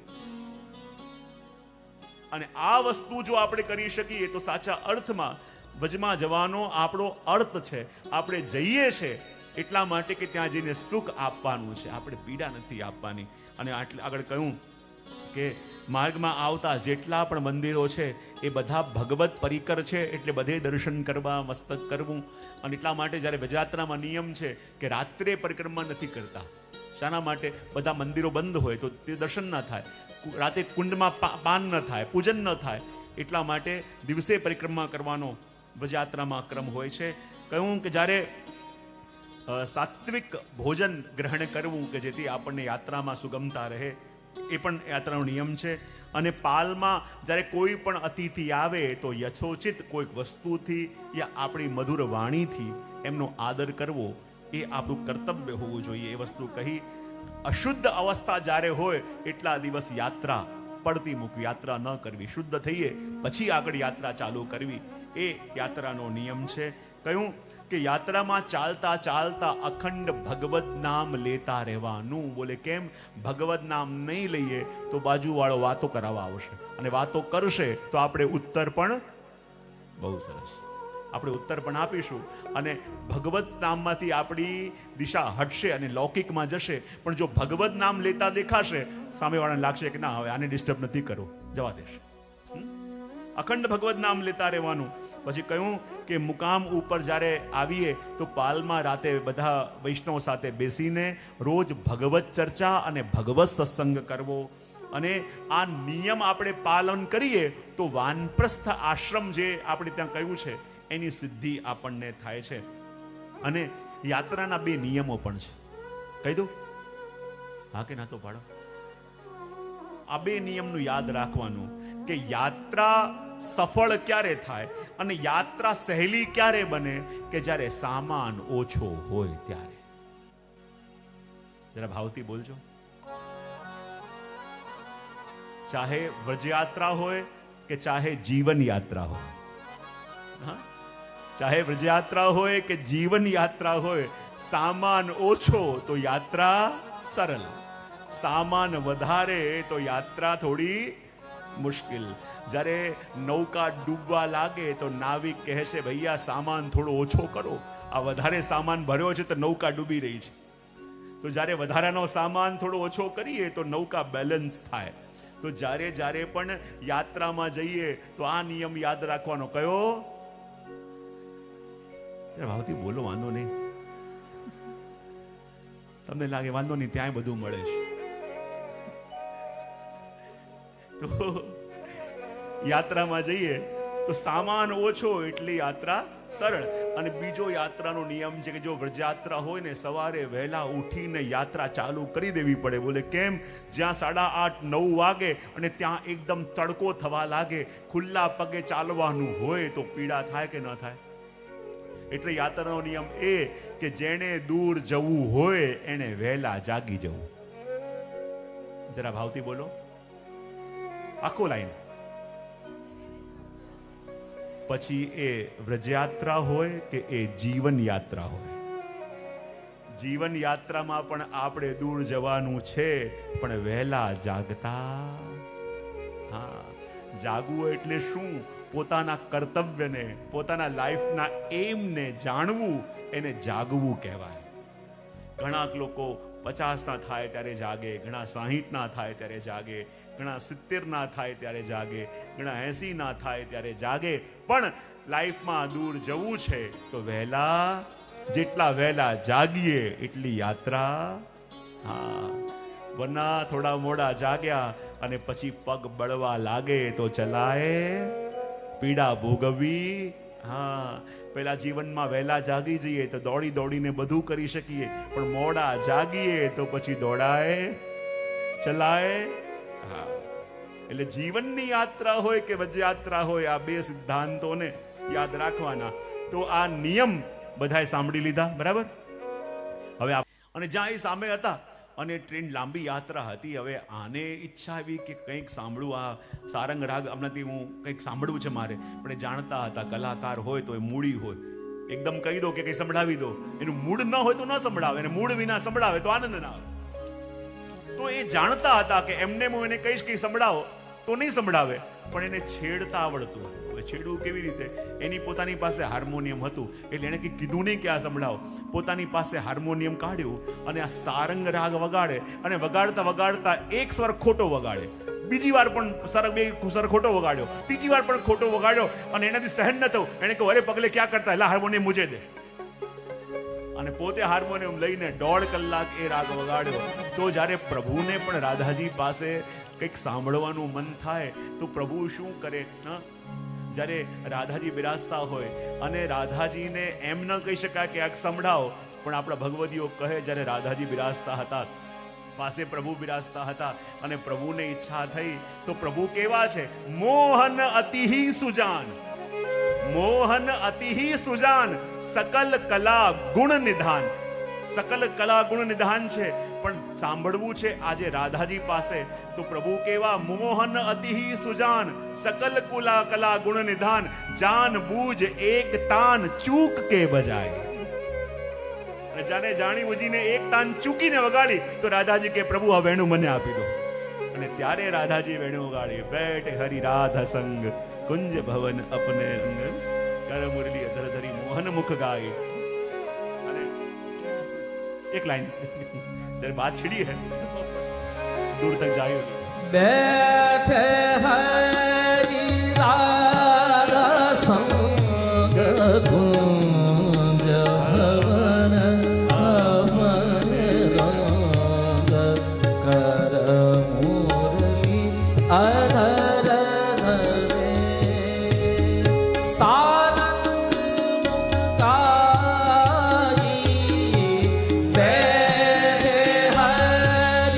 राधा संग कुंज भवन अपने रंग, कर मुरली अधर धरे, सारंग मुख गाई. बैठे हरि राधा संग. રાધાજી તો પ્રભુના ગુરુ છે, નિત્ય પણ શીખવે, વેણુનાદ પણ શીખવે. તો રાધાજીને લાગ્યું પ્રભુને મનાવતા શું વાર લાગશે, 2 ઘડીમાં પ્રભુને મનાવી લઈશ, એમ વિચાર કરી સુંદર નૃત્ય કરવા લાગ્યા. નૃત્ય કરતા જાય, વળીને જુએ કે જુએ છે કે નહીં, પણ પ્રભુ તો મસ્તક નીચે રાખીને બેઠા છે. નૃત્ય કરીને થાક્યા, પ્રભુએ ન જોયું. બોલે હવે વેણુનાદ કરું. સુંદર વેણુ લઈને વગાડવા લાગ્યા તો પણ પ્રભુએ ન જોયું. અને હવે રાધાજીને ચિંતા થવા લાગી કે આ મેં શું નિર્ણય લઈ લીધો, જો પ્રભુ માન્યા નહીં તો મારું શું થશે. એ વિચાર આપના મનમાં આવ્યો. સખીઓને કહે, અરે સખી તમે જઈને સમજાવો, અરે સખી તમે પ્રભુને કંઈક કહો, અરે સખી તમે મનાવો. સખીઓ પણ મનાવીને થાકી, પણ પ્રભુ ન માન્યા. અને સખીઓ જાણતી હતી કે આજે માન કરીને જેટલી વિરહ અને જેટલી પીડા સ્વામીજીને થઈ રહી છે એટલી જ પીડા અને વિરહ પ્રભુને પણ થઈ રહ્યો છે. પણ પ્રભુ સ્વામીજીનું મન મનાવવા માટે અને માન કરવા માટે વિરાજ્યા છે. તો હવે કરીએ શું? યુગલ સ્વરૂપ બંને શ્રમિત છે. એવું કરી આપણે યમુનાજી પાસે જઈએ. શ્રી યમુનાજી પાસે ગયા અને યમુનાજીનો અમારો સ્વભાવ એવો કે બધું સહન કરી શકે, પણ યુગલ સ્વરૂપને શ્રમ છે એટલી પણ જો ખબર પડે એ યમુનાજીથી સહન ન થાય. અને જ્યાં ખબર પડી કે યુગલ સ્વરૂપ આજે શ્રમિત છે, બંને માન કરીને બિરાજ્યા છે, અને ત્યારે યમુનાજી જોઉં કે પ્રભુને કેમ કરીને મનાવું. તો જેવા મુગુટ કાચરીના શૃંગાર એ વખતે પ્રભુએ ધર્યા હતા, એવા ને એવા મુગુટ કાચરીના શૃંગાર શ્રી યમુનાજીએ પોતે ધર્યા. અને પોતે ધરી હાથમાં કમળની માળા લઈને ચાલતા ચાલતા પ્રભુ પાસે પધાર્યા. અને એવું શ્યામ સ્વરૂપ, એવા મુગુટ કાચરીના શૃંગાર, અને જ્યાં એક સખીએ આ દર્શન કર્યા, ભાગતી ભાગતી પોતાની સખી પાસે ગઈ અને કહેવા લાગી, અરે સખી, આજ મેં શ્યામને જોયા પણ પછી ખબર પડી કે શ્યામ નતા. આજ मैंने श्याम को देखे, फिर खबर पड़ी कि वो श्याम नहीं थे. સખી કહેવા લાગી કે પાગલ થઈ ગઈ છે, કહી રહી છે કે મેં શ્યામને જોયા અને પછી કહી રહી છે કે એ શ્યામ નતા. ખબર કેવી રીતે પડે? કે જ્યારે આવતી હતી મેં જોયું કે એવું શ્યામ સ્વરૂપ, એવા જ મુકુટ કાચરીના શૃંગાર, એવું જ હાસ્ય, હૂબહૂ શ્યામ સુંદર. પણ પછી ખબર કેવી રીતે પડી કે શ્યામ નતા? બોલે જ્યારે એમની પાસે ગઈ તો વિનંતી કર્યા વિના એ એટલી કૃપા કરવા લાગ્યા, એટલી કૃપા કરવા લાગ્યા, ત્યારે મને લાગ્યું આ પ્રભુ ના હોય. ત્યારે ખબર પડી એ તો યમુનાજી હતા. આપને તો વિનંતી કરી કરીને થાકી જઈએ છીએ, આપ સાંભળતા નથી. અને વગર વિનંતી કરે જે આવી કૃપા કરે એ તો શ્રી યમુનાજી છે. અને યમુનાજી કમળની માળા લઈને ચાલતા ચાલતા પધાર્યા. વિચાર કરે પ્રભુના કંઠમાં નાખી દઈશ તો પ્રભુનું માન દૂર થશે. એમ વિચાર કરી એ યમુનાજીએ કમળની માળા ધરાવવા માટે હાથ ઉપર કર્યો, અને જ્યાં પ્રભુના કંઠમાં નાખવા જાય, પ્રભુએ પાછા વળીને જોયું અને પોતાના જેવા વસ્ત્ર શૃંગારમાં જ્યાં યમુનાજીના દર્શન કર્યા, પ્રભુને હસવું આવી ગયું. અને જ્યાં હસવું આવી ગયું ત્યાં પ્રભુનું માન દૂર થયું અને પ્રભુ અને સ્વામીજી એ બંનેનું મિલન થયું. અને ત્યારે બંને યુગલે ભેગા મળીને યમુનાજીને વિનંતી કરી કે હે યમુનાજી, આપના આ સ્વરૂપે આજે અમારું માન દૂર કરી અમારું મિલન કરાયું, તો આપને વિનંતી કરીએ છીએ કે આપ જ્યારે પણ અમારી પાસે પધારો ત્યારે આજ મુગુટ કાચનીના સ્વરૂપમાં અમારી પાસે પધારો. આનું કાયમ કહેતો હોઉં છું ને કે આ સ્વરૂપના દર્શન આપણે કરીએ છીએ આપણા નેત્રોથી. આ આપણા ઉપર કોની કૃપા છે? શ્રી ગોકુલેશ પ્રભુની. મહાપ્રભુજી અને ગુસાઈજીના સમયમાં યમુનાજીના ગુણગાન બહુ હતા, પણ યમુનાજીનું આ ચિત્ર જે મુગુટ કાચરીના સ્વરૂપનું દર્શન આપણે કરીએ છીએ ત્યારે પ્રાપ્ત નહોતું. શ્રી ગોકુલનાથજીએ આ માન લીલાના સ્વરૂપનું વર્ણન કરી અને આ ચિત્ર સિદ્ધ કરાયું. અને એમની કૃપા છે કે આપણે યમુનાજીના આ નેત્રોથી દર્શન કરી શકીએ છીએ. અને આ વિશ્રામ ઘાટની અંદર આ માન લીલા થઈ.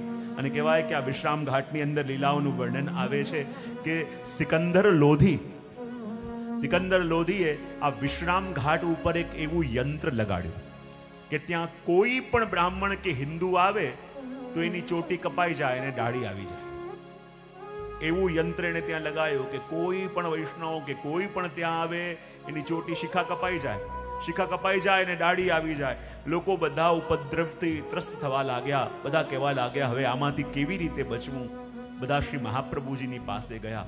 મહાપ્રભુજી એમના વૈષ્ણવને કહ્યું, જો આ વસ્તુ લો અને લઈ જઈ દિલ્હીના મેન મુખ્ય દ્વાર ઉપર લગાવી દો. અને જ્યારે વૈષ્ણવે જઈને દિલ્હીના મુખ્ય દ્વાર ઉપર યંત્ર લગાવ્યું અને એવું થયું કે ત્યાંથી કોઈ પણ દાઢીવાળા નીકળે, દાઢી કપાઈને ચોટી આવી જાય. અને જ્યાં દાઢી કપાઈને ચોટી આવી જાય, શિખા આવી જાય, તો બધાએ કહ્યું કે આ થઈ કેમ રહ્યું છે. મહાપ્રભુજીની પાસે આવીને ક્ષમા માંગી ત્યારે એ સમસ્યાનો હલ નીકળ્યો. એ વાત અહીંયા થઈ. અને આગળ પણ વર્ણન મળે છે આગળ કે જ્યારે શ્રી મહાપ્રભુજી આ જ વિશ્રામ ઘાટે વિરાજમાન થઈને મનમાં મનોરથ કર્યો છે કે શ્રી યમુનાજીને ભાગવત સંભળાવવું છે, પણ મનમાં આજે એટલો આનંદ નથી આવી રહ્યો. ત્યારે ખબર પડી કે આસપાસની ભૂમિ આખી સ્મશાનની ભૂમિ છે, અને એટલા માટે શ્રી મહાપ્રભુજીએ પોતાના વૈષ્ણવ અને કૃષ્ણાસ મેઘનને કહ્યું, આ યમુના જલ લઈને આસપાસ બધે છાંટો. અને જ્યાં સુધી મથુરામાં વિશ્રામ ઘાટથી યમુના જલ છાંટવા લાગ્યા ત્યાં વસ્તી વસી ગઈ, ત્યાં લોકો આવીને વસવા લાગ્યા, અને સ્મશાન ઠેઠ ગયું ધ્રુવ ઘાટ પાસે, અને ત્યાં આવીને બધા વસ્યા. અને કહેવાય ને કે જ્યારે યાત્રામાં જઈએ એનાથી પહેલા અંતર્ગ્રહી પરિક્રમા થાય.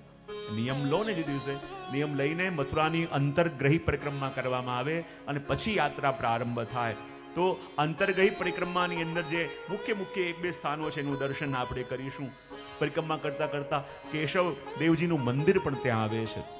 અને કેશવદેવજીનું મંદિર એ છે કે જ્યારે રાજા માનસિંહ મથુરામાં દર્શન કરવા આવવાના હતા અને ખબર પડી કે રાજા માનસિંહ આવી રહ્યા છે, તેવો ગરમીનો સમય, પણ એ ગરમીના સમયમાં એમને જરીના ભારે ભારે વસ્ત્ર પધરાવ્યા અને કેટલા જરીની સજાવટ થઈ. અને જ્યારે રાજા દર્શન કરવા આવ્યા એટલો આનંદ ન થયો કે મને એટલી ગરમી લાગી રહી છે, ખાલી મને બતાવવા માટે કે હું રાજા આવ્યો છું, ભારે ભારે વસ્ત્ર, ભારે ભારે શૃંગાર, પ્રભુને કેટલો શ્રમ પડતો હશે, એટલો આનંદ ના આવ્યો. બોલે હવે દર્શન કરવા લાયક બીજું સ્થાન કયું છે? કોઈએ કહ્યું ગોવર્ધન ઉપર શ્રીનાથજી બાબા પ્રગટ્યા છે, એના દર્શન કરીને આવો.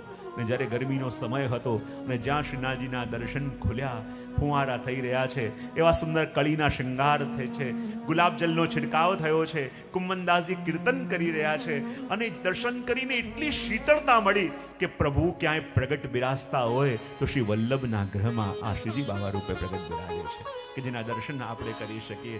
અને એ સ્થાનમાં આગળ જતા કહેવાય સતઘરા પણ આવે છે ને.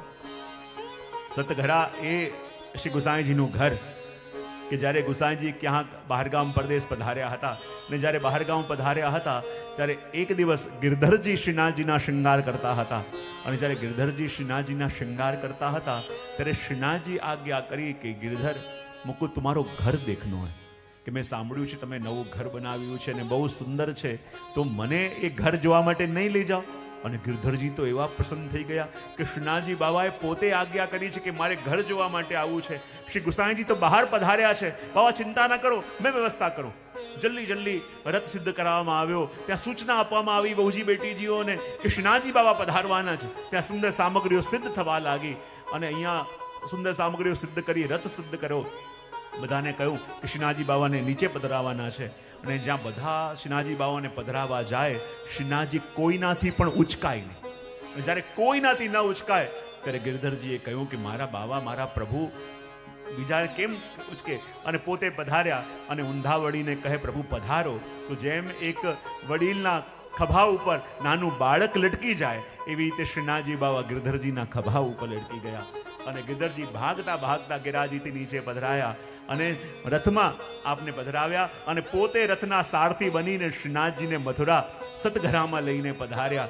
અને એ વખતે બહુ યવનોનો ઉપદ્રવ હતો, મુખ્ય દ્વારથી ન જવાય, પાછળની દિવાલ તોડીને શ્રીનાથજી બાબાને ભીતર પધરાયા. જેટલા વહુજી અને બેટીજી હતા બધાએ આપને ખૂબ સ્વાગત કર્યું. અને હોરી ખેલના દિવસો આવ્યા ત્યારે કેવી સુંદર હોરી ખેલનો આનંદ ત્યાં લીધો. અને ગિરધરજીએ પોતાના પરિવાર સાથે આજે શ્રીનાથજી બાબા પોતે અહીંયા પધાર્યા છે, તો આજે સર્વ સમર્પણ કરવું જોઈએ. પોતાની પાસે કંઈ ના રાખ્યો, ખાલી પહેરે કપડે જેટલું પણ પોતાની પાસે હતું બધું શ્રીનાથજીને ભેટ ધરી અને ખૂણામાં બધા હાથ જોડીને ઊભા થઈ ગયા. પણ એક નાનકડા બેટીજી હતા, એમને નાકની નથ રહી ગઈ હતી. શ્રીનાથજીએ માંગીને એ નથ પણ લઈ લીધી અને સર્વ સમર્પણ સિદ્ધ કરાયો. અને ત્યારે શ્રીનાથજી બાબાએ કહ્યું કે મેં સાંભળ્યું છે કે મથુરાની અંદર તો સુંદર બધા ખેલ થાય છે, સુંદર બધી નાટકો થાય છે, સુંદર કલાકારો છે, તો મારે એ બધા ખેલ જોવા જવું છે. શ્રીનાથજી બાલહટ પકડી કે મારે તો મથુરામાં ખેલ જોવા જવું છે. ગિરધરજી કહે છે કે આપણે તો બાલહટ પકડી છે અને અહીંયા બાર યવનોનો ઉપદ્રવો છે, ખબર પડશે કે શ્રીનાથજી બાબા પધાર્યા છે, મુશ્કેલ થઈ જશે. પણ શ્રીનાથજી કે મારે તો એ ખેલ તમાશા જોવા છે. ગિરધરજી કહ્યું કે હવે શ્રીનાથજીને બહાર ન લઈ જઈ શકાય, પણ ખેલ તમાશા કરવા વાળાને અહીંયા બોલાવી શકાય.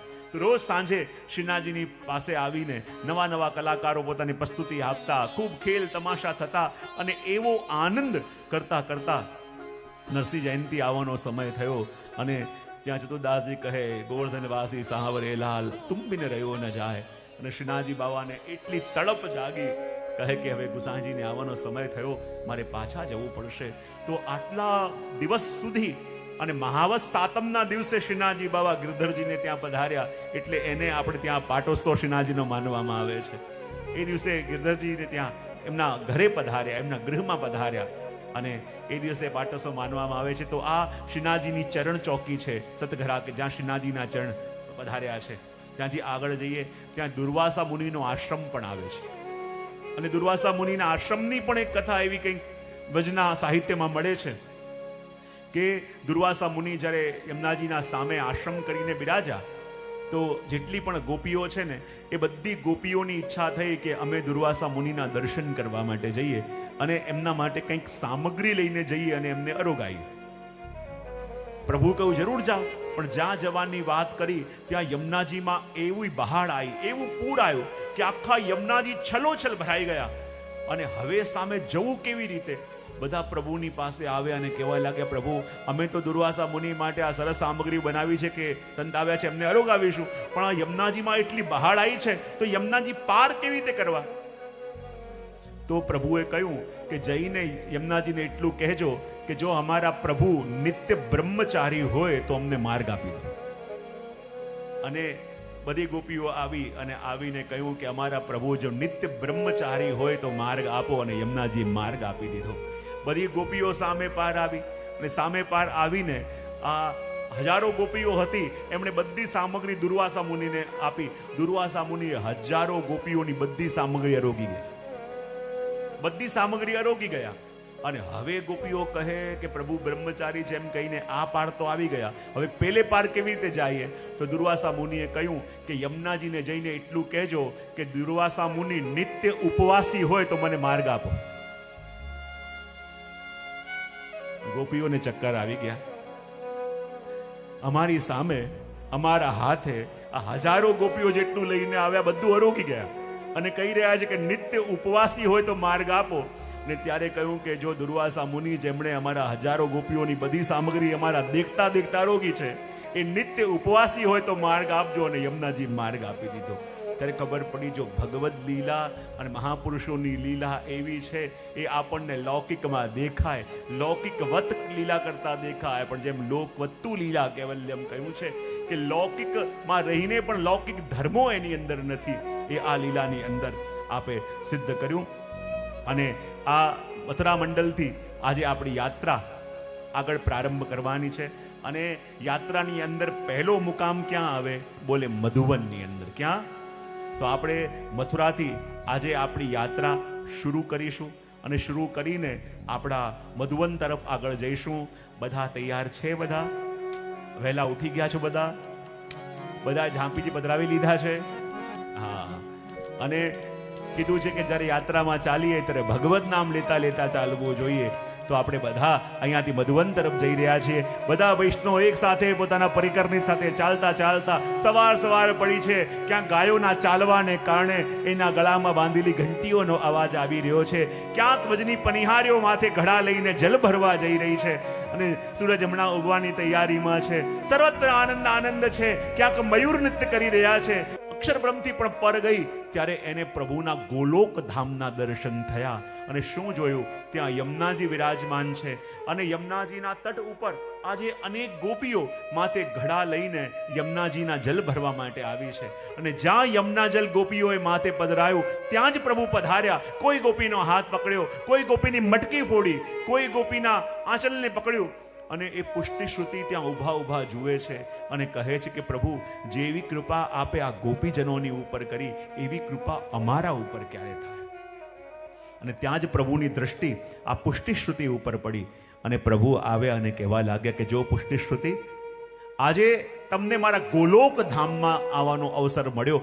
જો આજે તમને તમારા નેત્રોથી મારા દર્શન થયા, પણ આજે હું તમારા ઉપર પ્રસન્ન એટલા માટે નથી કે તમે ગોલોક ધામ સુધી પહોંચ્યા.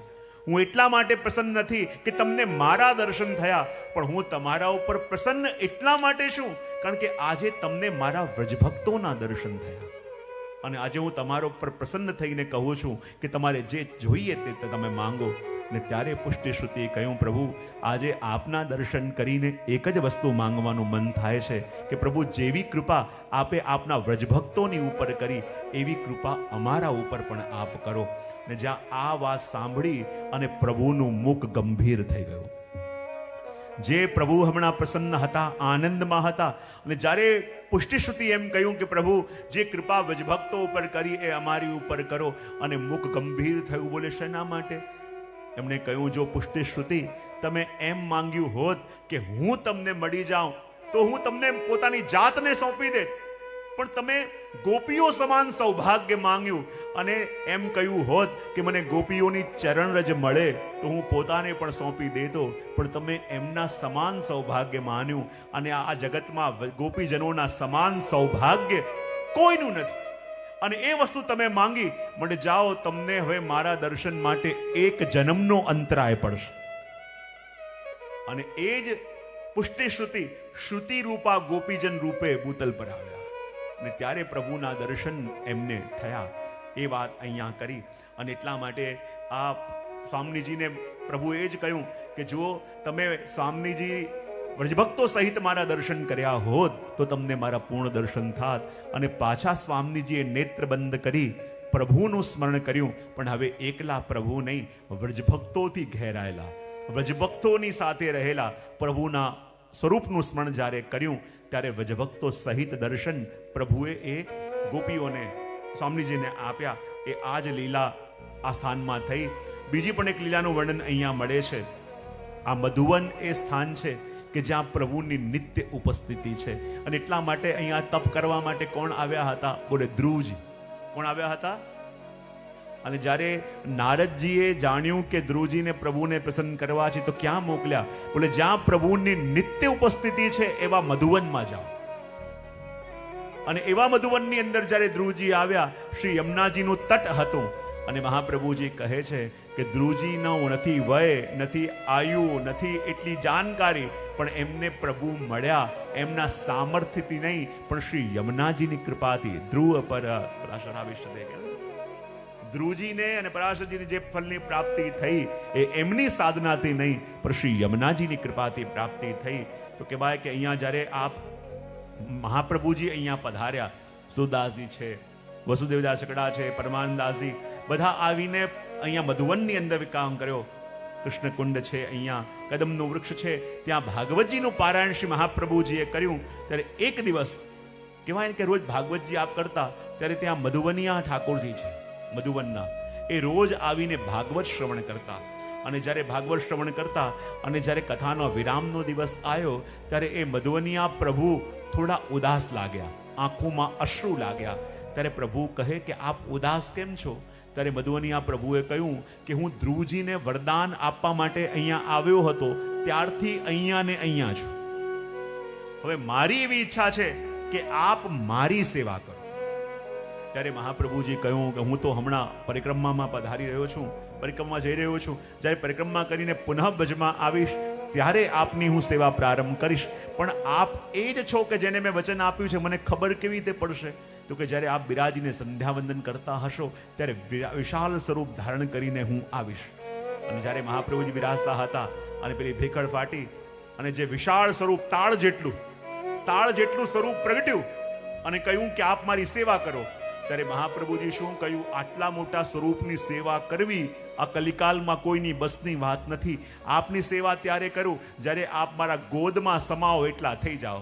અને એ વિરાટ સ્વરૂપ, તાળ જેવા સ્વરૂપ મહાપ્રભુજીના ખોળામાં આવીને વિરાજમાન થયા. સ્વરૂપ કયું? શ્રી મથુરાધીશજીનું સ્વરૂપ. અને એ જ મધુવની આ પ્રભુ મથુરાધીશના સ્વરૂપ રૂપે પધાર્યા એમ આપણને આ પ્રસંગમાં મળે છે. અને અહીંયા વરદાન આપે આપ્યું કે હું ચોક્કસ ત્યાં આવીશ અને આપની સેવાનો ક્રમ પ્રારંભ થશે. તો આપણો સમય પણ થવા આવ્યો છે. તો આપણો આજનો યાત્રાનો પહેલો મુકામ ક્યાં હોય? મધુવનમાં. ક્યાં? તો આજે આપણા બધાનો મુકામ અહીંયા મધુવનમાં જ રાખવાનો છે. અને કાલ બધા વહેલા ઉઠીને આવી જજો. તો વહેલી યાત્રા આપણે પ્રારંભ કરીશું અને કાલે આપણે અહીંયાથી જતીપુરા પાસે જવાનું છે. પહેલા દિવસ આપણો મથુરાનો છે. મથુરાથી યાત્રા પ્રારંભ કરી કાલે જતીપુરા, પરમ દિવસે બરસાના, પછી વૃંદાવન અને પછી ગોકુલ, અને પછી ગોકુલથી મથુરા આવવું હોય તો લઈ જઈશું, અને ઈચ્છા હશે તો ગોકુલમાં જ રાખીશું. તો કારણ કે મથુરા આવશો તો પાછું મુંબઈ યાદ આવશે. એટલે આપણા આજના સત્સંગને અહીં વિરામ આપીશું. અહીંયા મનોરથી પરિવાર દ્વારા આરતી થશે, એના પછી ત્યાં મનોરથના દર્શન ખુલશે, એ આરતી થશે. અને વિશેષ અમુક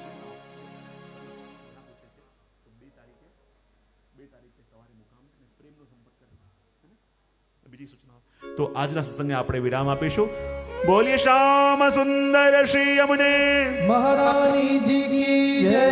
એક મિનિટ માટે શ્રી યમુનાજીનું સ્મરણ આપણે બધા કરીશું. શ્રી યમુનાજી કી જય, શ્રી યમુનાજી કી જય, શ્રી યમુનાજી કી જય, શ્રી યમુનાજી કી જય. જય બોલો શ્રી યમુનાજી કી જય. જય બોલો શ્રી યમુનાજી આજે કી જય. શ્રી યમુનાજીની મહાઆરતી અહીંયા થવાની છે, અને અમારા મનોરથી પરિવાર ભાવનાબેન અને ભરતભાઈની ઈચ્છા છે કે ખાલી અમારો પરિવાર તો આરતી કરે, પણ એમની ઈચ્છા છે કે અહીંયા બેસેલા પ્રત્યેક વૈષ્ણવને પણ આરતીનો અવસર મળે.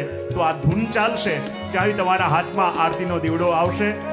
અહીંયા આગળ પછી લાઇટ બંધ થશે અને એક સાથે મળીને બધા યમુનાજીની આરતી કરવાની છે. માટે શ્રી યમુનાજી કી જય, શ્રી યમુનાજી કી જય, શ્રી યમુનાજી કી જય, શ્રી યમુનાજી કી જય. જય બોલો શ્રી યમુનાજી કી જય. ઓ જય બોલો શ્રી યમુનાજી કી જય. શ્રી યમુનાજી કી જય, શ્રી યમુનાજી કી જય, શ્રી યમુનાજી કી જય, શ્રી યમુનાજી કી એક સાથે. જય. જય બોલો શ્રી યમુનાજી કી જય. જય બોલો શ્રી યમુનાજી કી જય. વલ્લભ વિઠ્ઠલ ગિરધારી શ્રી યમુનાજી કી બલિહારી. વલ્લભ વિઠ્ઠલ ગિરધારી શ્રી યમુનાજી કી બલિહારી. વલ્લભ વિઠ્ઠલ ગિરધારી શ્રી યમુનાજી કી બલિહારી. વલ્લભ વિઠ્ઠલ ગિરધારી શ્રી યમુનાજી કી બલિહારી. શ્રી યમુનાજી કી જય, શ્રી યમુનાજી કી જય, શ્રી યમુનાજી કી જય, શ્રી યમુનાજી કી જય. શ્રી યમુનાજી કી જય, શ્રી યમુનાજી કી જય, શ્રી યમુનાજી કી જય, શ્રી યમુનાજી કી જય. એક સાથે. શ્રી યમુનાજી કી જય, એક સાથે. જય બોલો શ્રી યમુનાજી કી જય.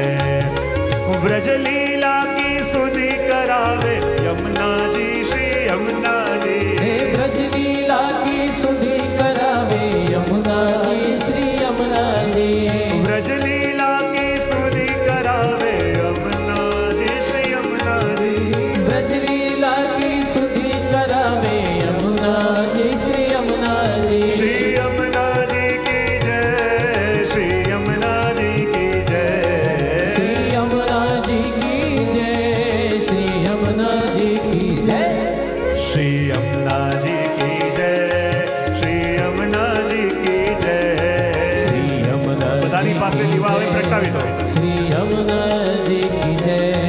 હા જય બોલો શ્રી યમુનાજી કી જય. આજે બોલો શ્રી યમુનાજી કી જય.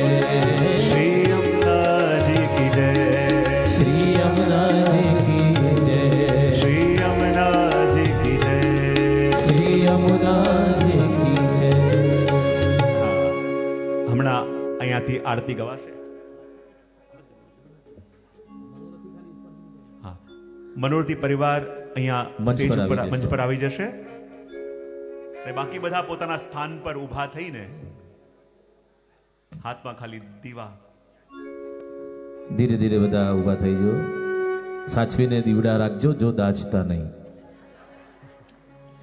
માનસી છે. પૂજ્યશ્રી ના માધ્યમથી બ્રહ્મ સંબંધ માટે ઘણા વૈષ્ણવ પૂછી રહ્યા છે. તો અમના શ્રી ગોવર્ધનનાથ મહા